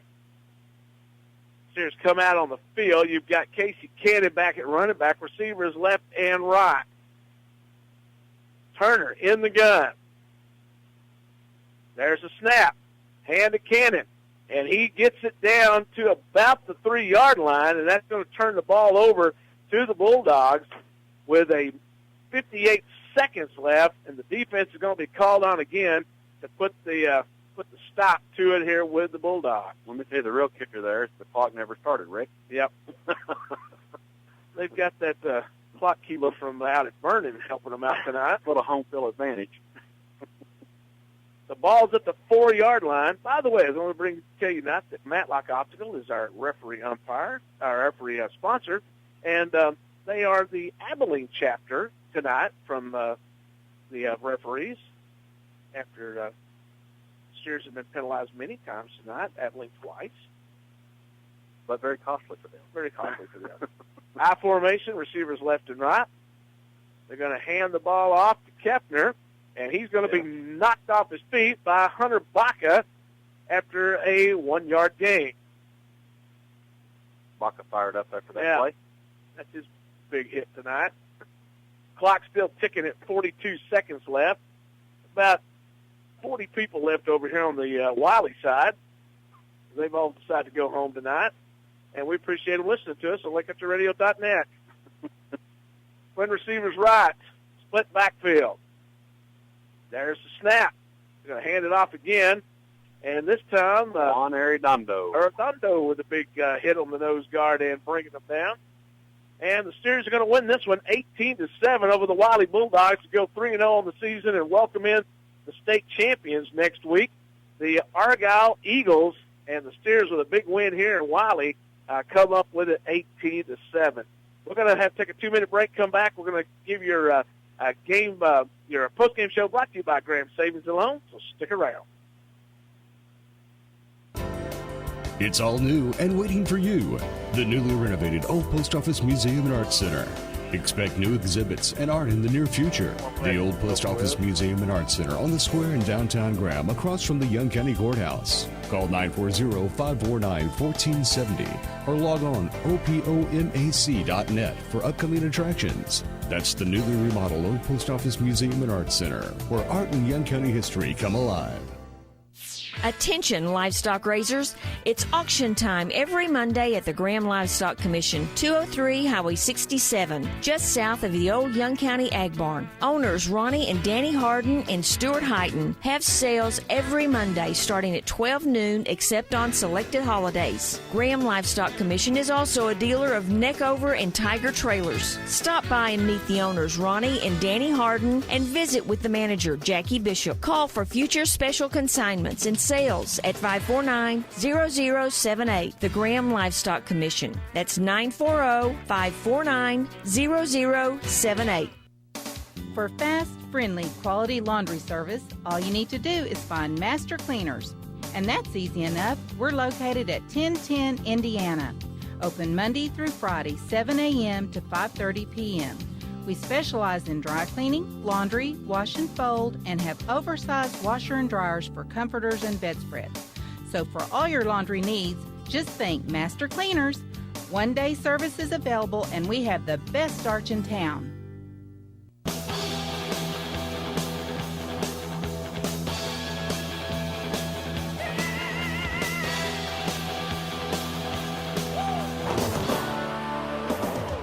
Graham Steer Football, your Graham Savings and Loan post-game show, brought to you by Graham Savings and Loan, 3 locations to serve you, Graham, Breckenridge, and Possum Kingdom Lake.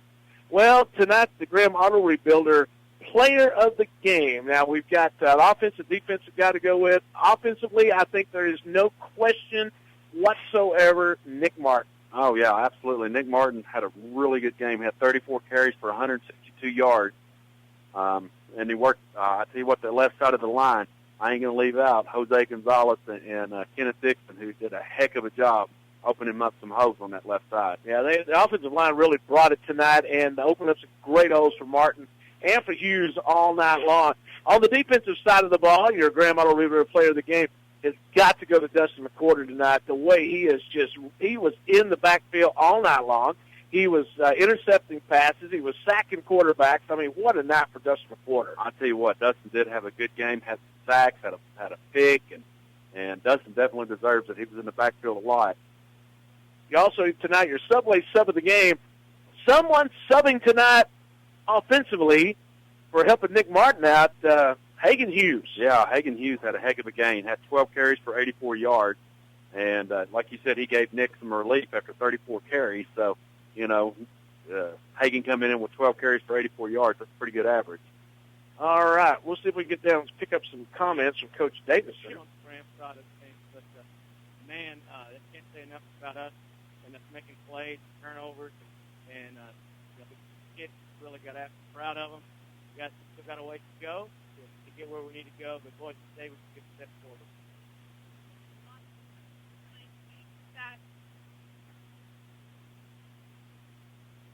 Yeah, I mean, we were having a hard time protecting. They were just bringing us out every time. So, you know, we need to get better at pass protection, but at the same time, I mean, running is a good thing too, and that's really all we can do effectively. And again, that was one of the best defenses that we'll see all year. I mean, it's incredible defense. They're always good. They're fast, and they do a good job. And really, the biggest thing is, when you beat a program like Wylie, it really means a lot. I mean, it's a great program, rich in tradition. They had 38 seniors on their roster. We have 38 on our varsity, so, it's rewarding for us. Back to you guys. All right, thank you, Tori, for that report. Tonight is only the third time in the history of 100 years of Graham Steer football that they have beat Wylie in Abilene. Yeah, and I tell you what, our defense really stepped it up. I'm just sitting here looking at some of the stats. They only had 3 first downs the whole game, Rick. And, Coach Davis was talking about their defense. Well, our defense really looked well, too, with only 3 first downs, and I think they had 35 total yards rushing and 27 passing. So that's incredible. That is incredible defense right there. That is shut down incredible defense. What a play tonight by the Graham Steer defense to put those kind of stats up against a high-powered offense like the Wylie Bulldogs. Well, next week it will be the Argyle Eagles, the defending state champions, coming to Graham, Texas, to take on your Graham Steers. Argyle undefeated, Graham undefeated. This ought to be a battle to remember. Yeah. Well, they're winning. Let's put it that way. They're winning. They're winning in the fourth quarter with 7:30 left, 34-29 over number 7 Salina. So that's a heck of a ball game. They're going to come in battered and beat too. Mm-hmm. So it ought to be a good one. It ought to be a lot of fun to watch as the Steers and the Argyle Eagles get together next week to clash the Titans here on that one. So it'll be a lot of fun. You can tune it in on Q94.7, also on LakeCountryRadio.net. You think there'll be a little revenge there? I hope so. Let's hope so. All right, we'll thank Tori down on the field for bringing the sideline report for us tonight. Joe back at the station for steering our ship. Thank you very, very much. All the guys working at Champion Radio, ChampionSportsRadio.com, bringing you the web broadcast tonight. Thank you guys so much for all that. For Matt Pruitt, I'm Rick Edwards. Good night and go Steers.